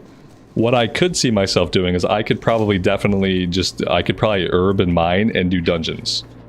Like, that is probably a way that I could level up. I could probably just run around, collect herbs, collect ore, put it on the auction house, and just run dungeons in between.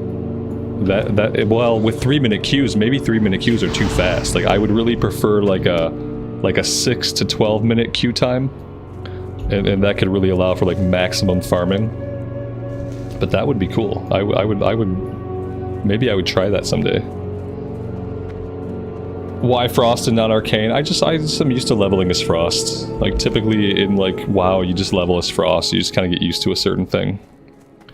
I don't know if Arcane is viable. The thing about Cataclysm, honestly, is like everything is viable. Like, you're pretty powerful. Like, you're just pretty powerful in general. So like, I feel like any spec could be viable. Like, if you want to level as Arcane, you can level as Arcane. If you wanted to level as Fire, you could probably level as Fire. I'm just kind of used to leveling as Frost, so that's just kind of what we went with.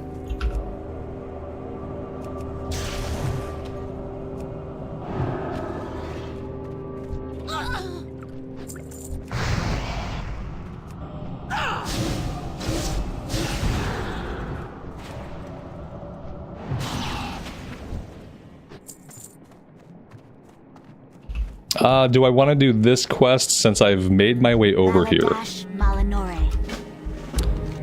Yeah, we might as well just clear this one off since we're here now. This could get me to stop chasing herbs at least.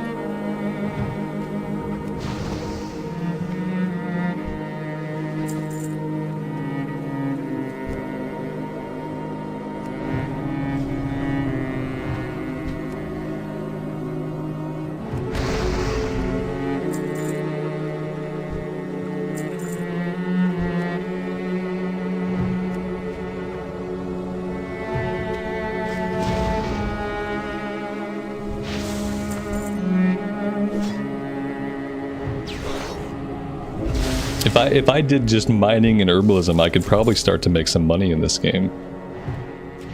Could be a way to make some gold. I'm not sure like what the prices are on the auction house, but eventually, like when I might end up with like some stacks of silverleaf and like some stacks of peace bloom that I don't need for alchemy.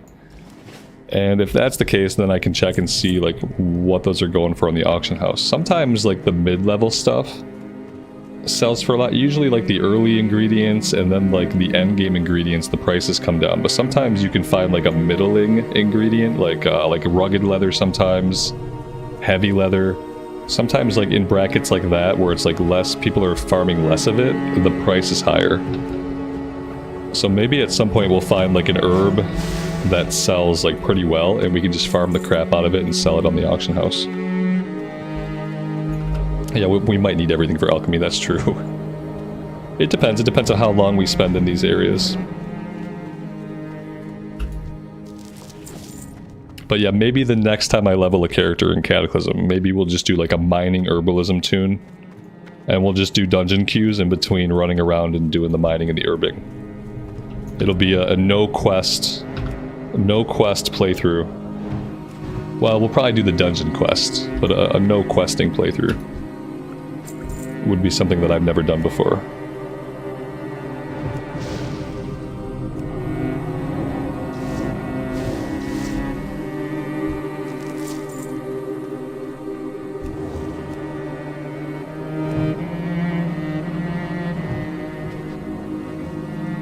Yeah, some dungeons you can gather, like some of them have mining nodes and stuff. I guess some of them have herbalism nodes too, like depending on where you're at. I feel like Wailing Caverns probably has some herbing.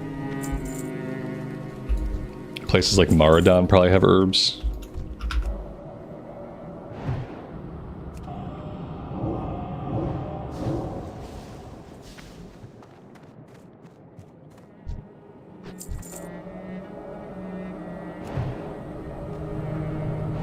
Wailing Caverns has the earth root we need, right? Yep.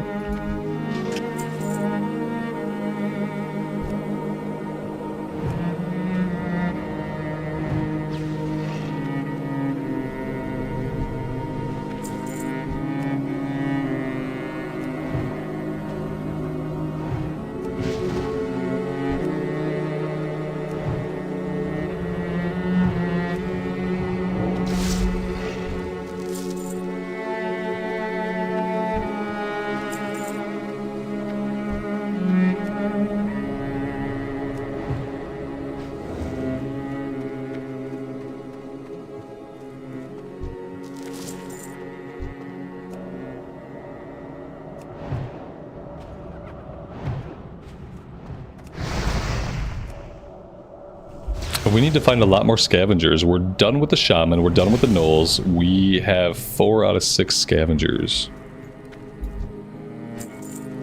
Kind of thinking the scavengers would be like on the outskirts. Yeah, here we go.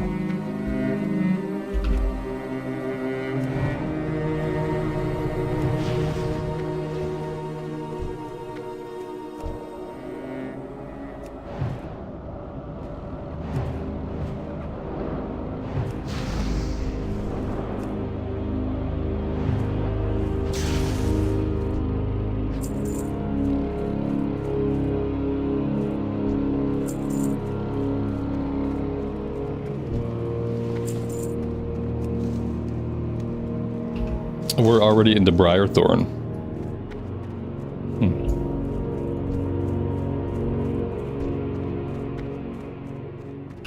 Maybe we should check inside the mine for scavengers. We literally need 1 more. Here we go, I see one.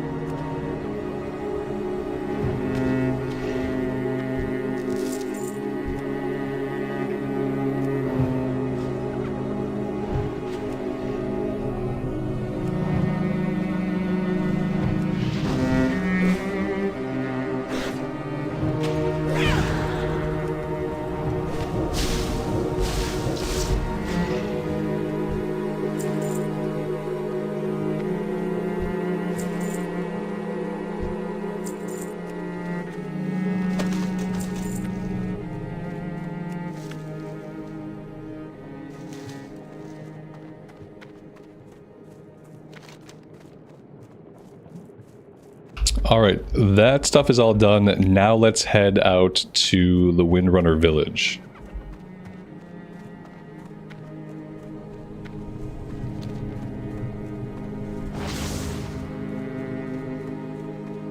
Did Kata adjust the requirements for herbing? I'm not sure if they did.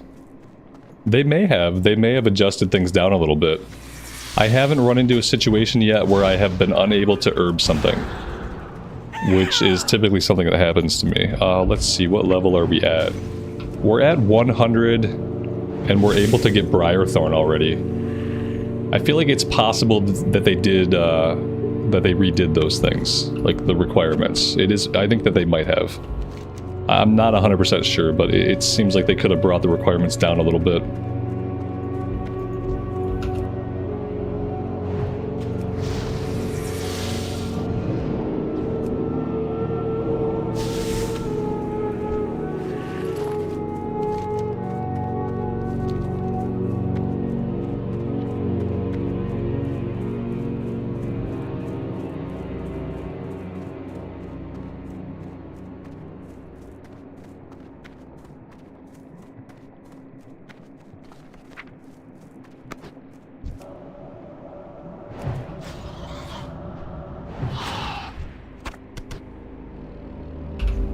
When do I think they should end Classic? They should have ended Classic with Wrath of the Lich King. I'm all about them continuing to release the expansions, though. They just should have rebranded it a little bit, and they could have done Cataclysm Reforged. But I think Classic ends at Lich King. But I'm all about seeing them just continue to release the expansions. I'm now calling Classic World of Warcraft Do-Over. It's World of Warcraft Do-Over. It's like everything you wanted to do the first time around that you didn't do, you get a do-over. and eventually you'll be back in Modern WoW, and eventually all the cool stuff that you did in World of Warcraft Do-Over will merge with your collection in Modern WoW. So like that's my hope, is like all the cool mounts I'm gonna get, like all the transmog I collect in World of Warcraft Do-Over, I hope that eventually I can merge that with my Modern WoW account. That I can share all those things across both versions of the game. Once we're completely caught up with Modern WoW. That's my dream. Because what doesn't make sense would be for these characters to simply end. You know what I mean? Because that's not really like the spirit of an MMORPG. It would be really weird if like Classic just ended and there just like was nothing else. And I guess like wherever it, let's say it did end, okay? Let's say they do MoP Classic and they're done. They don't want to do anymore. I hope at that point we get to share our transmog collection and our mount collection over to our retail account. I feel like that's like the best thing they can do for people in the event that they don't want to continue progressing to the next X-Pack. I feel like just merging my book together, like, you know, taking my collections book and like merging it into my retail collections book. That's what I hope for. That would make it so like all the cool stuff you did, all the cool stuff you collected, like it's not wasted even if they stop doing Classic. I hope they're already thinking about this. I'm assuming they would. Like if I've thought about it, then we have to assume that people at Blizz have thought about this already. Because I think that's what it would take for people to not feel like, oh, I wasted the last X years of my life playing Classic, and now they're done making Classic, and now my character's on a dead server. Everything I did was for nothing. Like, if they don't want to just progress it all the way up, then I think merging it at some point would be good.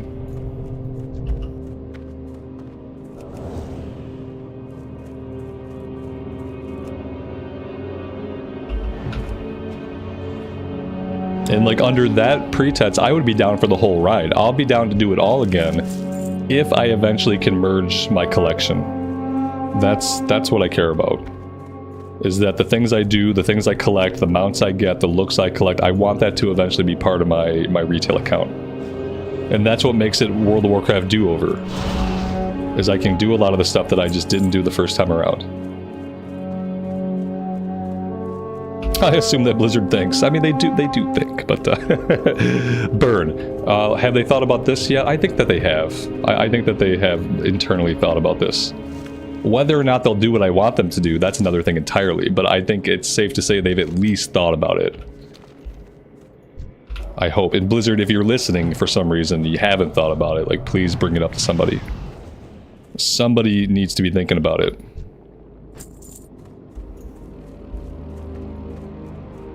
Isaac, I appreciate that, man. Thanks for hanging out.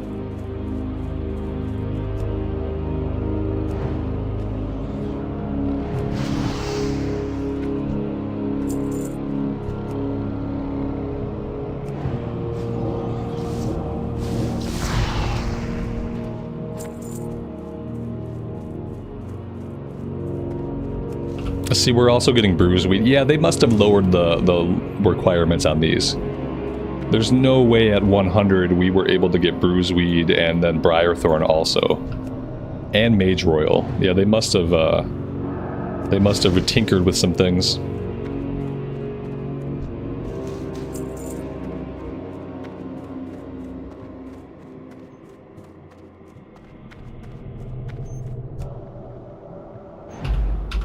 Pro Nate, good evening to you, man. Welcome to the stream. Thanks for stopping by.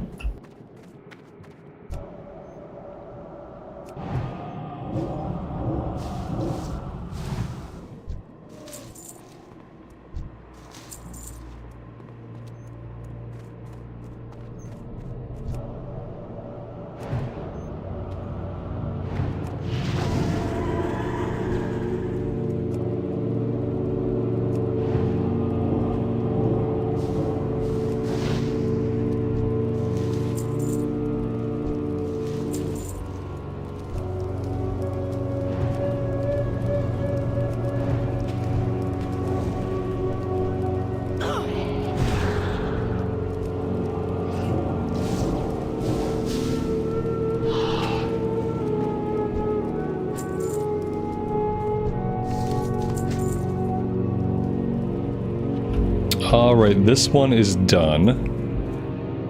We don't have the quest to go out to the spire yet, so I guess we're not going to do that right now. What else do we got? Gangled cannibals, risen hungerers. Maybe we go, well... Yeah, maybe we go and we turn these in. Maybe we hearth out and turn these in. Maybe that's the next play. And then we can kind of reassess like what we want to do in what order from there.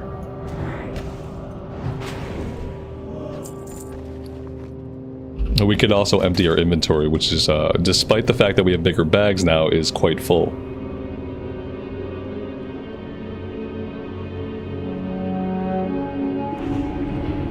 Choose wisely.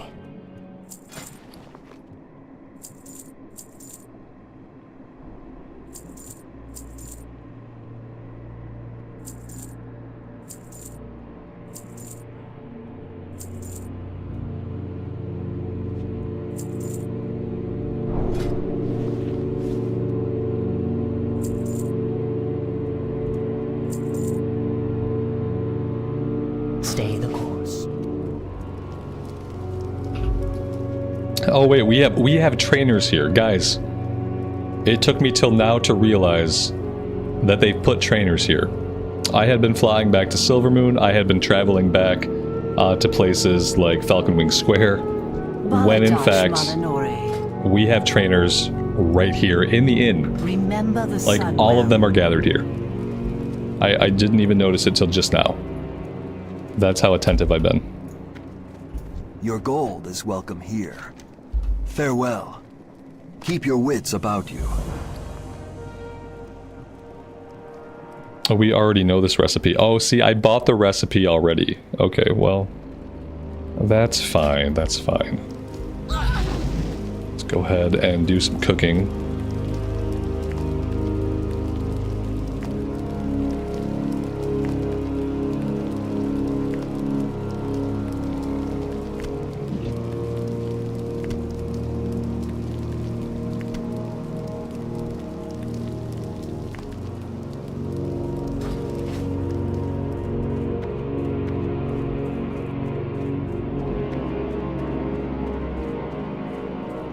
That better be good.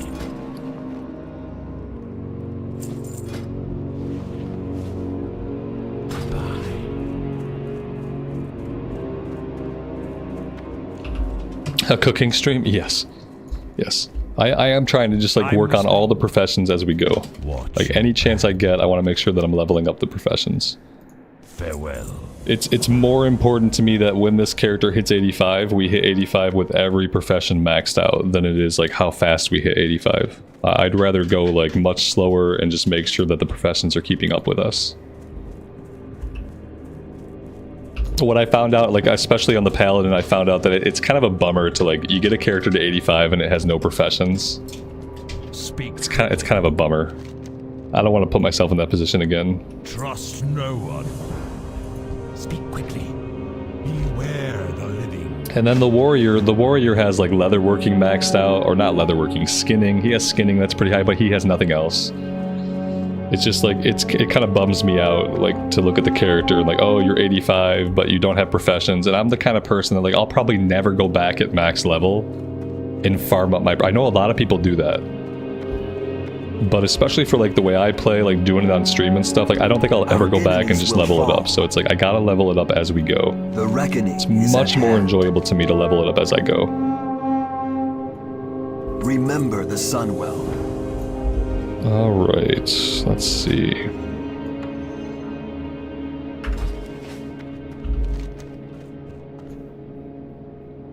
Is the Horde evil? I mean, yes. No, some of them are, yes. So I remember some quests in like Hillsbrad back in the day where you're just like, you're killing peasants and you're killing farmers. Yeah, that stuff's evil. I think sometimes the Forsaken can be pretty evil. Like some of the stuff you do is not above board. Some of the stuff you do on the Horde side is like a little bit low-key despicable.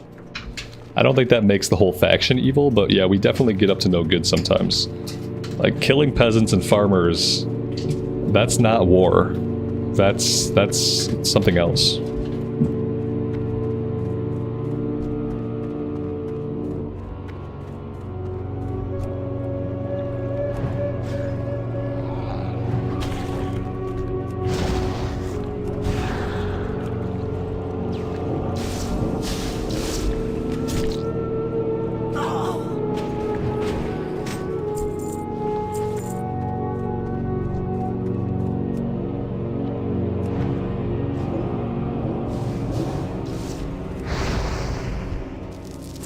But what if the peasants and farmers are bad guys? I don't know how they could be bad guys, though, because, I mean, they could be bad people, but it's the same thing in reality. Like, you know, you try to keep civilians out of a conflict.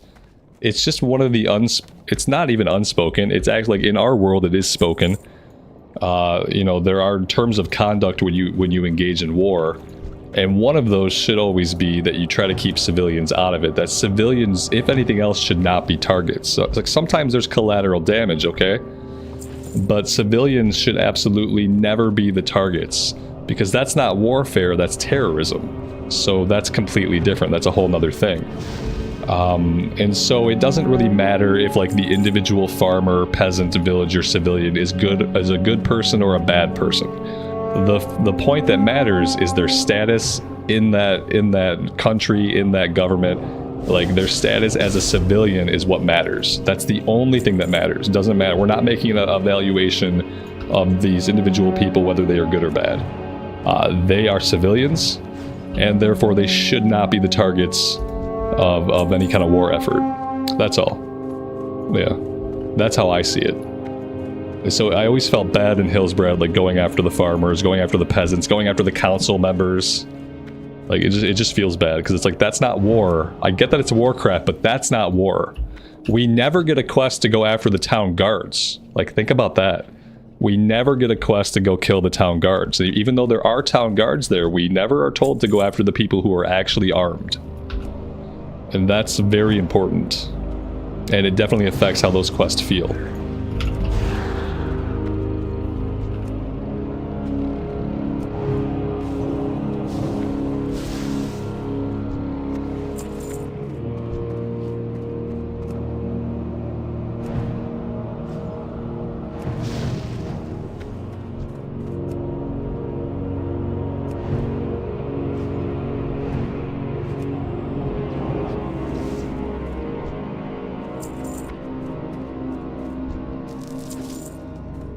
All is fair in love and war. I mean, I think that's a song lyric, but I don't know if it's true.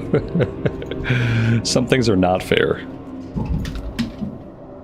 Sounds good, but patently untrue.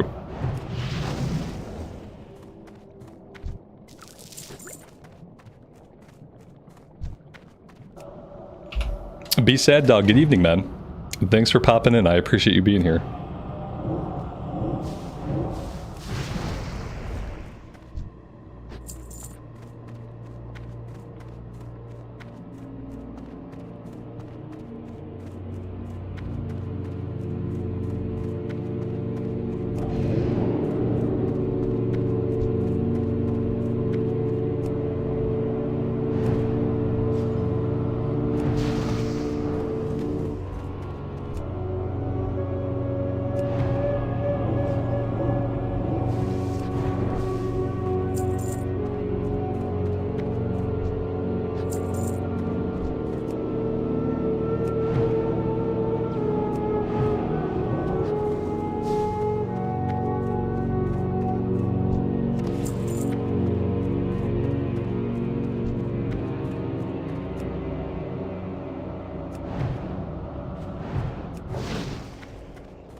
If they're freeing pandas, it's probably an alliance quest. Yeah, if we were killing pandas, it'd probably be a horde quest. Although in some expansions, and later expansions especially, like, the questing is mirrored. Like, a lot of it sometimes is very similar between the two factions. It really depends on, like, what NPC gave the quest.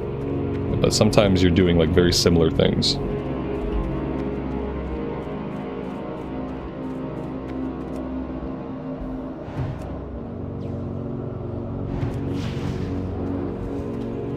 I love this zone too. That's why we're trying to spend as much time here as possible. Trying to make sure we can do all the quests, even though, like, eventually we're gonna outlevel stuff. I really just want to spend as much time in the Ghostlands as we can, just like we spent as much time as we could in Eversong Woods. because after we leave here, we are going to be going into like Cataclysm remade zones, which are not going to be quite as good as what we're doing right now. I think I'm going to do Dustwallow Marsh this time around, though. Dustwallow Marsh is still unchanged from when they updated it in TBC. And I think we can do that right around, like, level 30.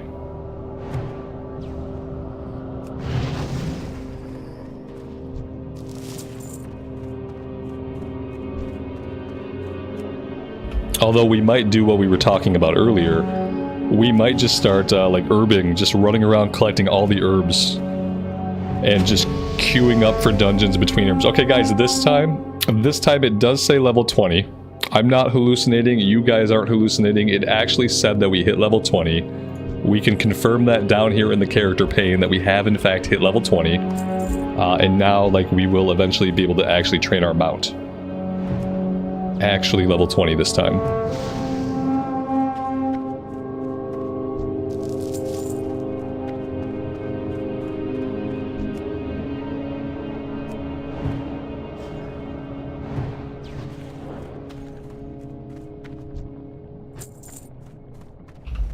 The dogs have been fed. Yep, the dogs ate when we ate. Mm-hmm.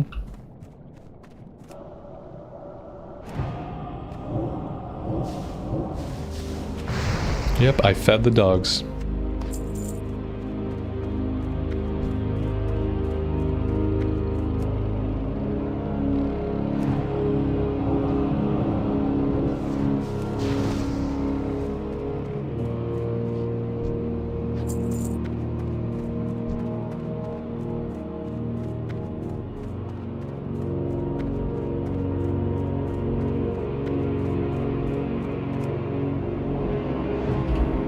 Is that how I said it?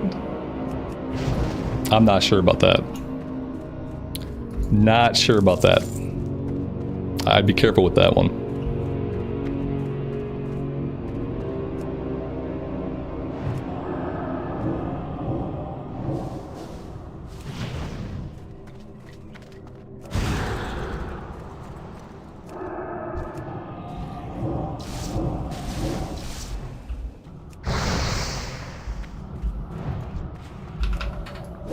And it's gone. Okay, I don't have to make a verdict on it now.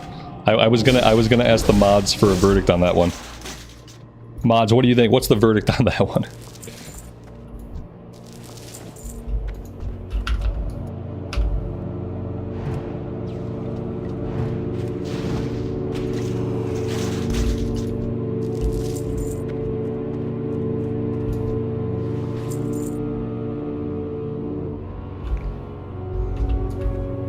I got it. I got that one.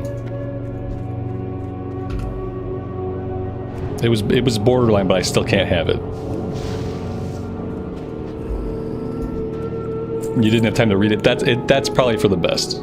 I'll make the choice on that one. I think I have to side with my gut feeling. My gut feeling was no. Mainly because I do that all the time. That's like one of my mannerisms. So, yeah. It's one of my mannerisms. It's one of my mannerisms. So, yeah. I got that one.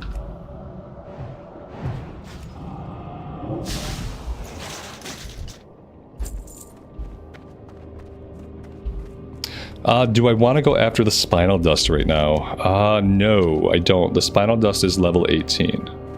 I don't need to be working on level 18. What I need to do... probably go turn these in. Oh, you know what? We could go after the Ghost Claw Lynx.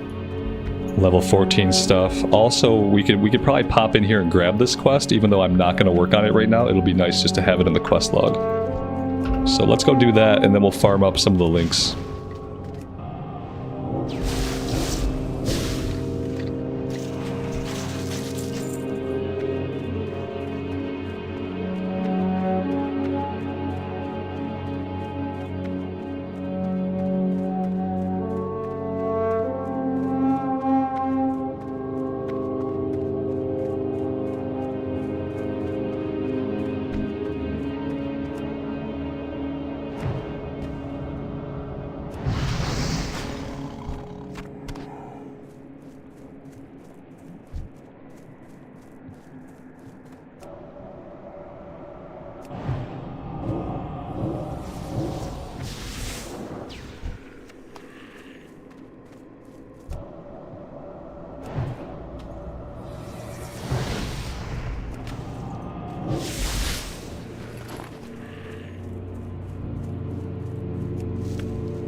Oh, here we go.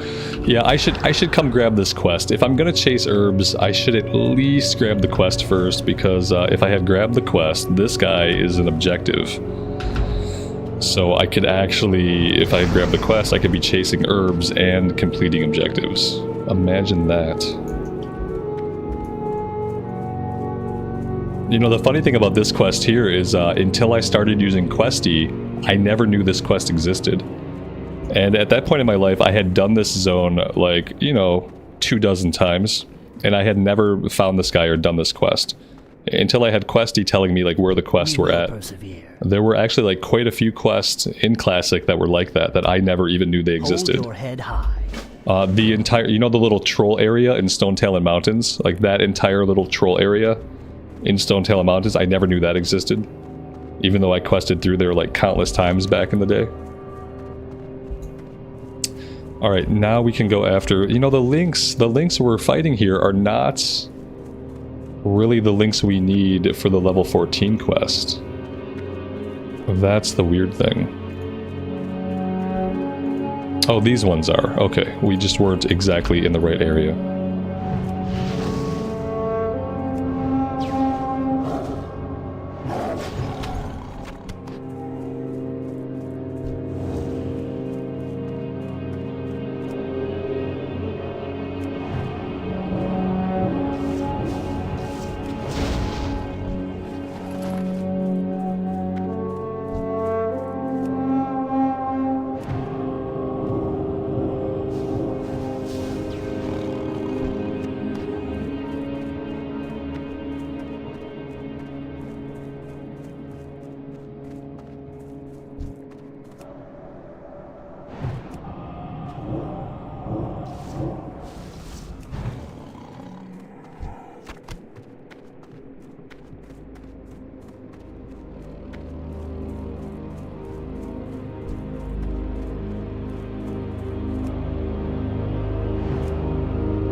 Too much coffee will definitely make you feel tired. Yeah, I have that happen to me sometimes.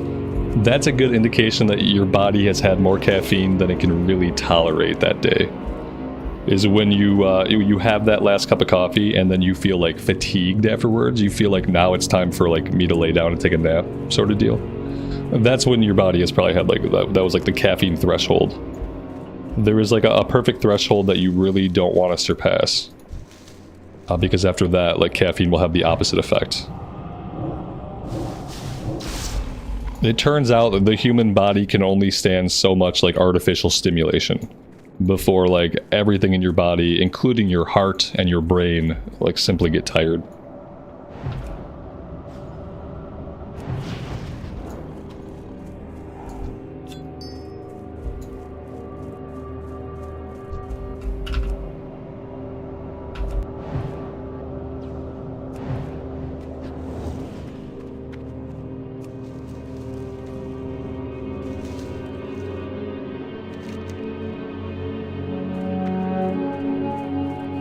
Alright, that one is done. Let's head down to the Sanctum of the Sun. We'll turn that one in. We can pop out to the Farstrider Enclave. And then, what else do we have? Acolytes and Fallen Rangers. Where are the Acolytes and the Fallen Rangers? Oh, that's out at the Windrunner Spire. Okay, so now we have the quest for Windrunner Spire, which we didn't have when we were out that way.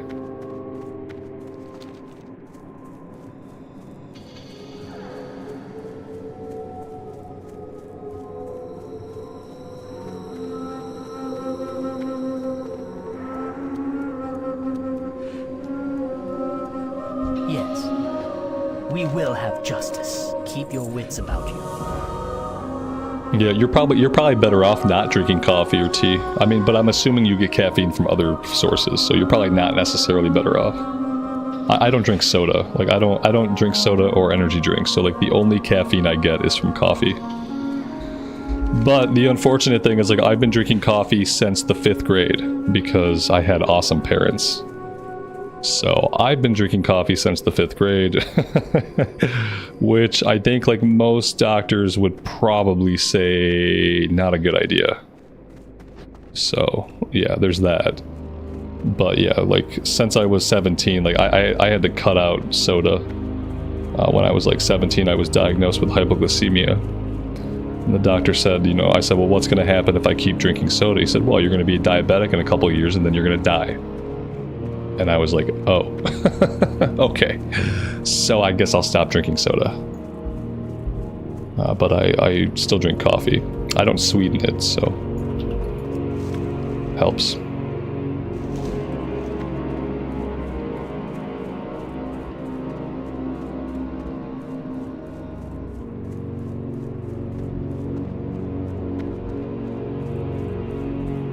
The straightforward doctor, I think like he definitely went with like the scare tactic, you know, and as a kid I was scared of things, so like I was still young, like I didn't want to get diabetes and die.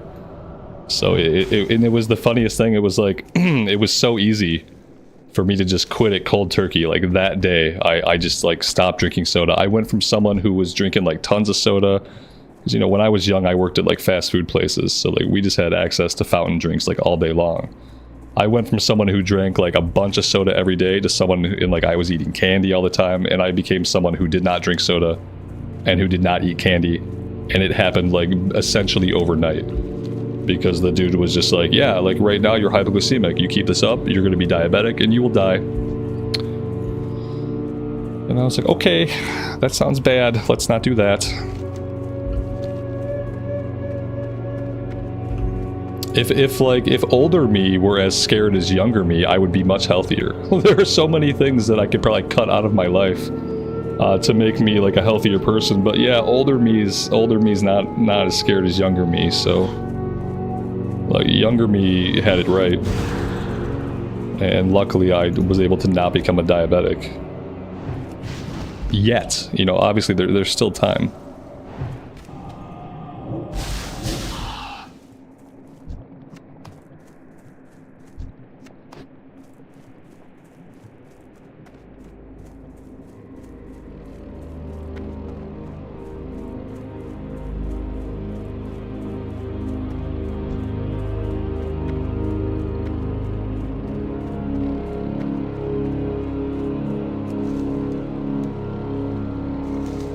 The crazy thing is, and they must have adjusted this, okay, Silverleaf and Peace Bloom, they're both gray. So like we can't even get skill ups off of them anymore. However, we're still getting 160 XP every time we loot a Silverleaf or a Peace Bloom. And I wonder if that's like how it's always been. I feel like they must have tweaked or changed something. It's crazy to me that we can get that much experience when it's technically a gray item. Like, we don't even get skill ups off of it anymore. That's nuts.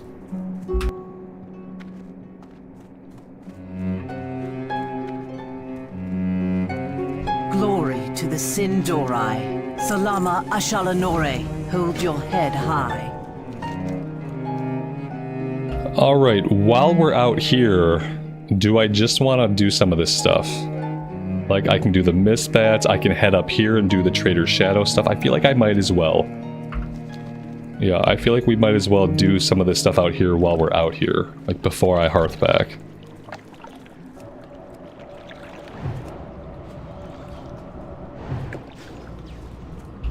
Tim, you were diagnosed at 25 with diabetes? Yeah, I feel like I dodged a bullet. My blood sugar is still messed up because I'm still hypoglycemic, but it's kind of like the opposite problem. Like my body makes too much insulin, and so there are still things that I'm supposed to like watch out for. But it's a more manageable thing than actually having diabetes. Yeah, I got lucky because I'd already like basically messed up my pancreas, but it was messed up in a way that was like able to be controlled. Whereas if I had went many more years without being diagnosed, then I would probably have been in like serious doo-doo. I just got lucky and I got diagnosed when I was 17. Had I gone on for a few more years, it probably would have been different. Because I was like just really bad about like, well, growing up we always had soda in the house. That was the biggest problem. is that like growing up we always had like 2 liters of cola, 3 liters of cola. Like we always had, we call it pop. In Michigan we call it pop. Most of the country calls it soda or cola. We always had pop in the house.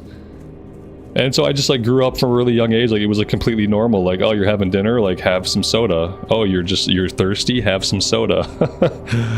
As an adult, like we don't have soda in the house. Like my kid hardly ever gets a soda. Like every once in a while he'll get a soda when we like go out to eat somewhere. And then it's like a treat. Instead of it being like an everyday thing, like having a soda becomes a treat. And that was definitely like not how I was raised. I was raised as like soda was the way to hydrate. Oh, you're thirsty? Have a soda. Which is not a good thing for a kid. And then of course by 5th grade I was also drinking coffee. So imagine a 5th grader drinking half a 2 liter of soda a day and like half a pot of coffee, and that was me. Thanks, Mom and Dad. Good job.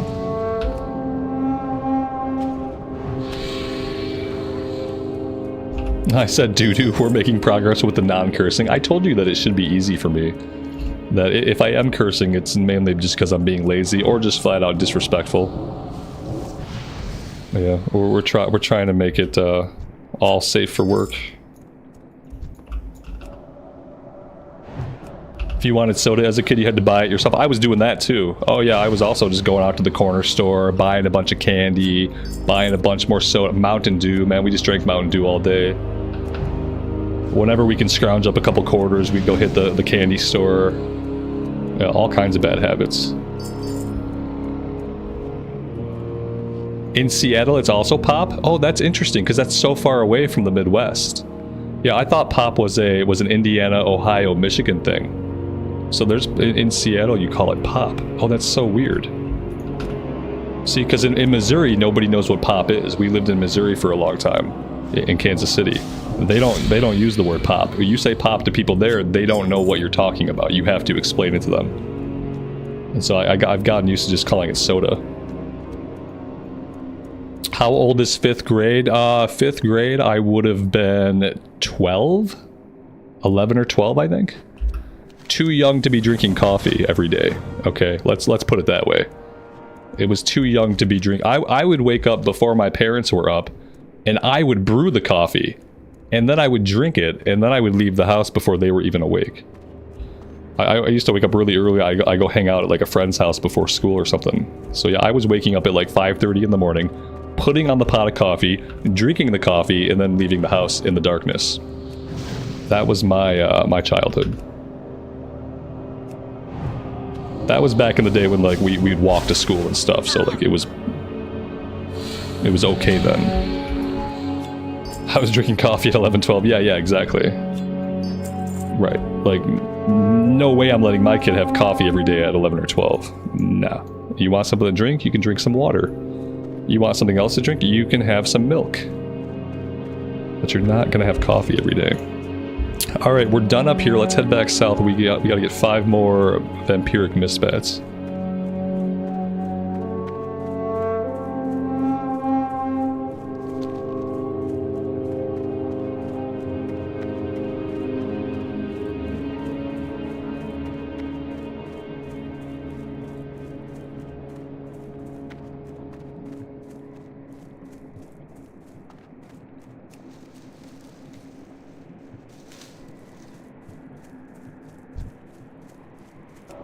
Sleepovers were a big thing when I was a kid. We'd always be like, the weekends we'd always stay over at somebody's house. That was like the goal of your weekend back when I was a kid. Like the goal was to like find out like where were you staying, what movies were you watching. Like we'd go to like the Family Video or the Blockbuster, rent some video games. You tried to stay at the person's house who had like the coolest video game system at that time, or the house where there would be the least amount of parental supervision. And that was always like the end game of like every weekend when I was young. Nowadays, like I'm not letting my kid go stay anywhere. Like my kid doesn't even know what a sleepover is. Like there'd be no way. But like back then, it was just like kind of like normal and accepted, and your parents were just happy to have you out of the house. As long as they thought you were relatively safe, they were more than happy just to have me like not home. But nowadays, I can't imagine sending my kid anywhere that wasn't like family to like stay over the night. It's probably never gonna happen. He can have sleepovers when he's an adult. He can go stay wherever he wants once he's 18. Until then, it's probably not happening. Yeah, you just go to a stranger's house, you'd spend the whole week there. Yeah, like in the summer and stuff, like every night could be a sleepover. I think back, like my parents had it good, man. Like I was out of the house all the time, like I was walking myself to school. I was brewing coffee for them. They'd wake up, there'd be coffee brewed and stuff. They didn't even know how it was happening. Yeah, my parents had it really easy. And they were young. My parents had me when they were 20. So like they were young, they probably really loved it. Like, as soon as I could just go off into the world, start sleeping at friends' houses every weekend, it's like, okay, there you go. There's your space and privacy back in your life.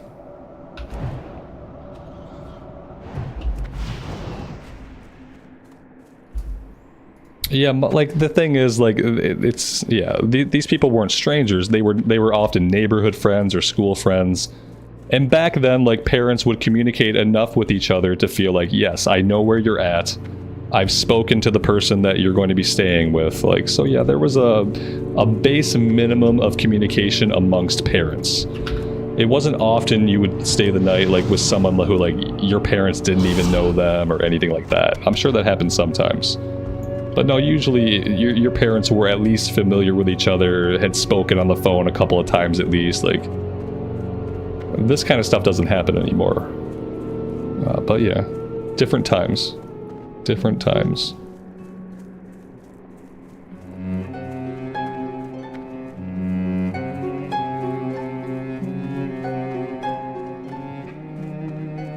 Like, for better or worse, my kid's never gonna know that life. I think that's like part of what's like, part of what messes up like the younger generation is like, they never get that self-reliance. Because they're not off in the world away from their parents in settings that are very different. So like they never grow like really any kind of self-reliance. And so then they become like 20-year-olds and 30-year-olds who, I don't want to use the word incompetent, but I think that like it makes it harder to handle like things. When you grow up as a kid who's never put in like situations where you're kind of like out on your own. You then become an adult who has a lot less experience like kind of being out on your own. So it's like a double-edged sword. Like, yeah, like the world can be dangerous. It's not cool to have your kids running around with strangers. Like, we don't really let kids out to do things anymore. Like, but at the same time, I feel like eventually like it impacts them in some way. It's not necessarily like positive. Do I want to do anything else out here right now? Level 18, level 18, level 17. My lowest level stuff is where? My lowest level stuff is all the way out here to the west. So maybe we should run back. We can stop in at Sanctum of the Sun, then we can turn everything in and back in Tranquillian.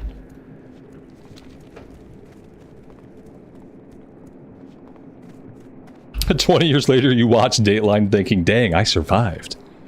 Like, kind of. Yeah. But, like, that's the thing, though, is, like, even though I was a dumb kid, I was a situationally intelligent kid. Like, I could sense when a situation was not going to be safe for me. Like, I wasn't smart, and I was probably barely conscious as a kid. Not in the way that my kid's, like, precocious, and he talks like a teenager, and he has all these thoughts. Like, I wasn't smart like that. But because I'd been out on my own running neighborhoods from when I was 5 or 6, I was situationally smart. So I would know, like, hey, see that group of older kids? Avoid those people. Hey, see that stranger in the creepy van? Avoid that dude. Like, I was situationally smart. Because from 4 or 5 years old on, I was out running the neighborhood. And so you just grow, like, a natural, like, alert mechanism and a defense mechanism for, like, dangerous people, dangerous situations. I think life is more dangerous when you don't have those early experiences. Then you become a little bit older and like nothing has happened to you. You haven't had anything you've had to avoid the danger of, and then you're just kind of like lulled into a false sense of security. And then bad things happen or the bad situations present themselves and you don't really know how to deal with it or how to get out of it.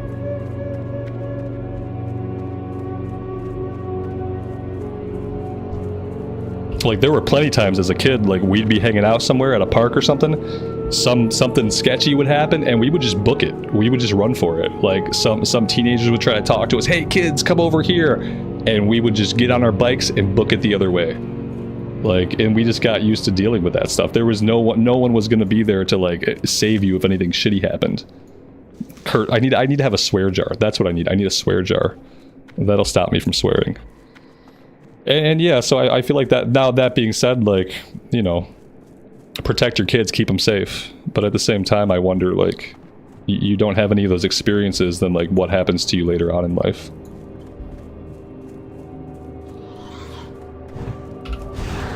I hear stories from like people who have like kids who are in their 20s and stuff, and they'll be like, oh, my kid had a freak out today. They had to pull their car over to the side of the expressway, and they just couldn't drive anymore because they were so anxious.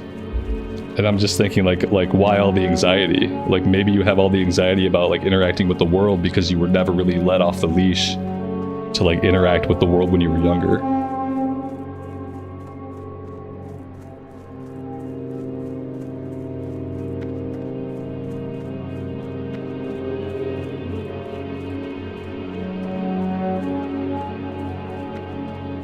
My kid came in the other day saying it's a great time to tell you about today's sponsor. Yeah, he already gets it. Yeah, that's what I mean when I say like kids today, they're more precocious and they're smarter than kids were when I was a kid, but they just don't have the same like common sense almost.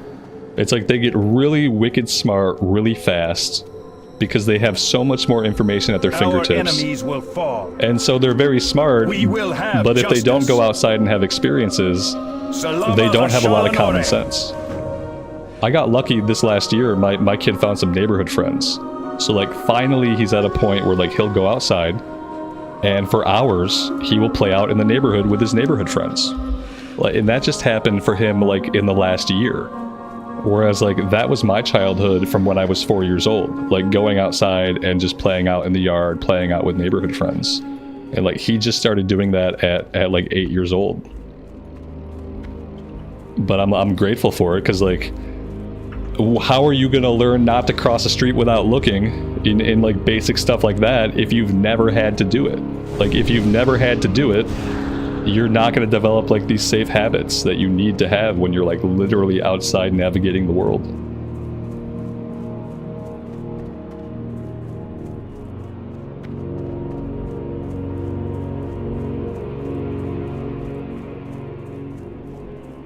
You want to have a mostly independent by 16? Yeah. I want to have a mostly independent, but I want to be able to like convince myself that like he has like the wherewithal to like protect himself from the world. And like I know that without actual experience, like he won't develop those things. So it's good that he's starting to like get out there now and be out in environments where he's interacting with his peers and they're kind of like away from adults a little bit, but still within like earshot and eyeshot of adults. And kind of like starting to grow his freedom a little bit. It's nice to see.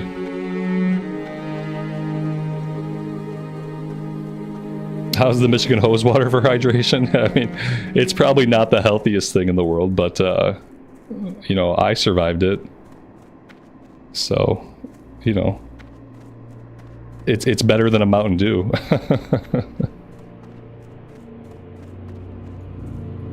What would you ask of death? Watch your back. Our time will come.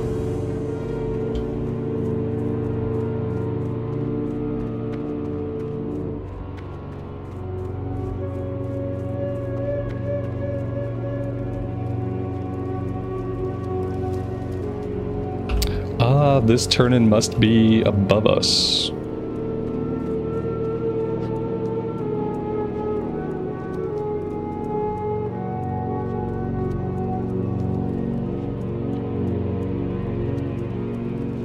Anu Balore Delanar. Remember the sun well.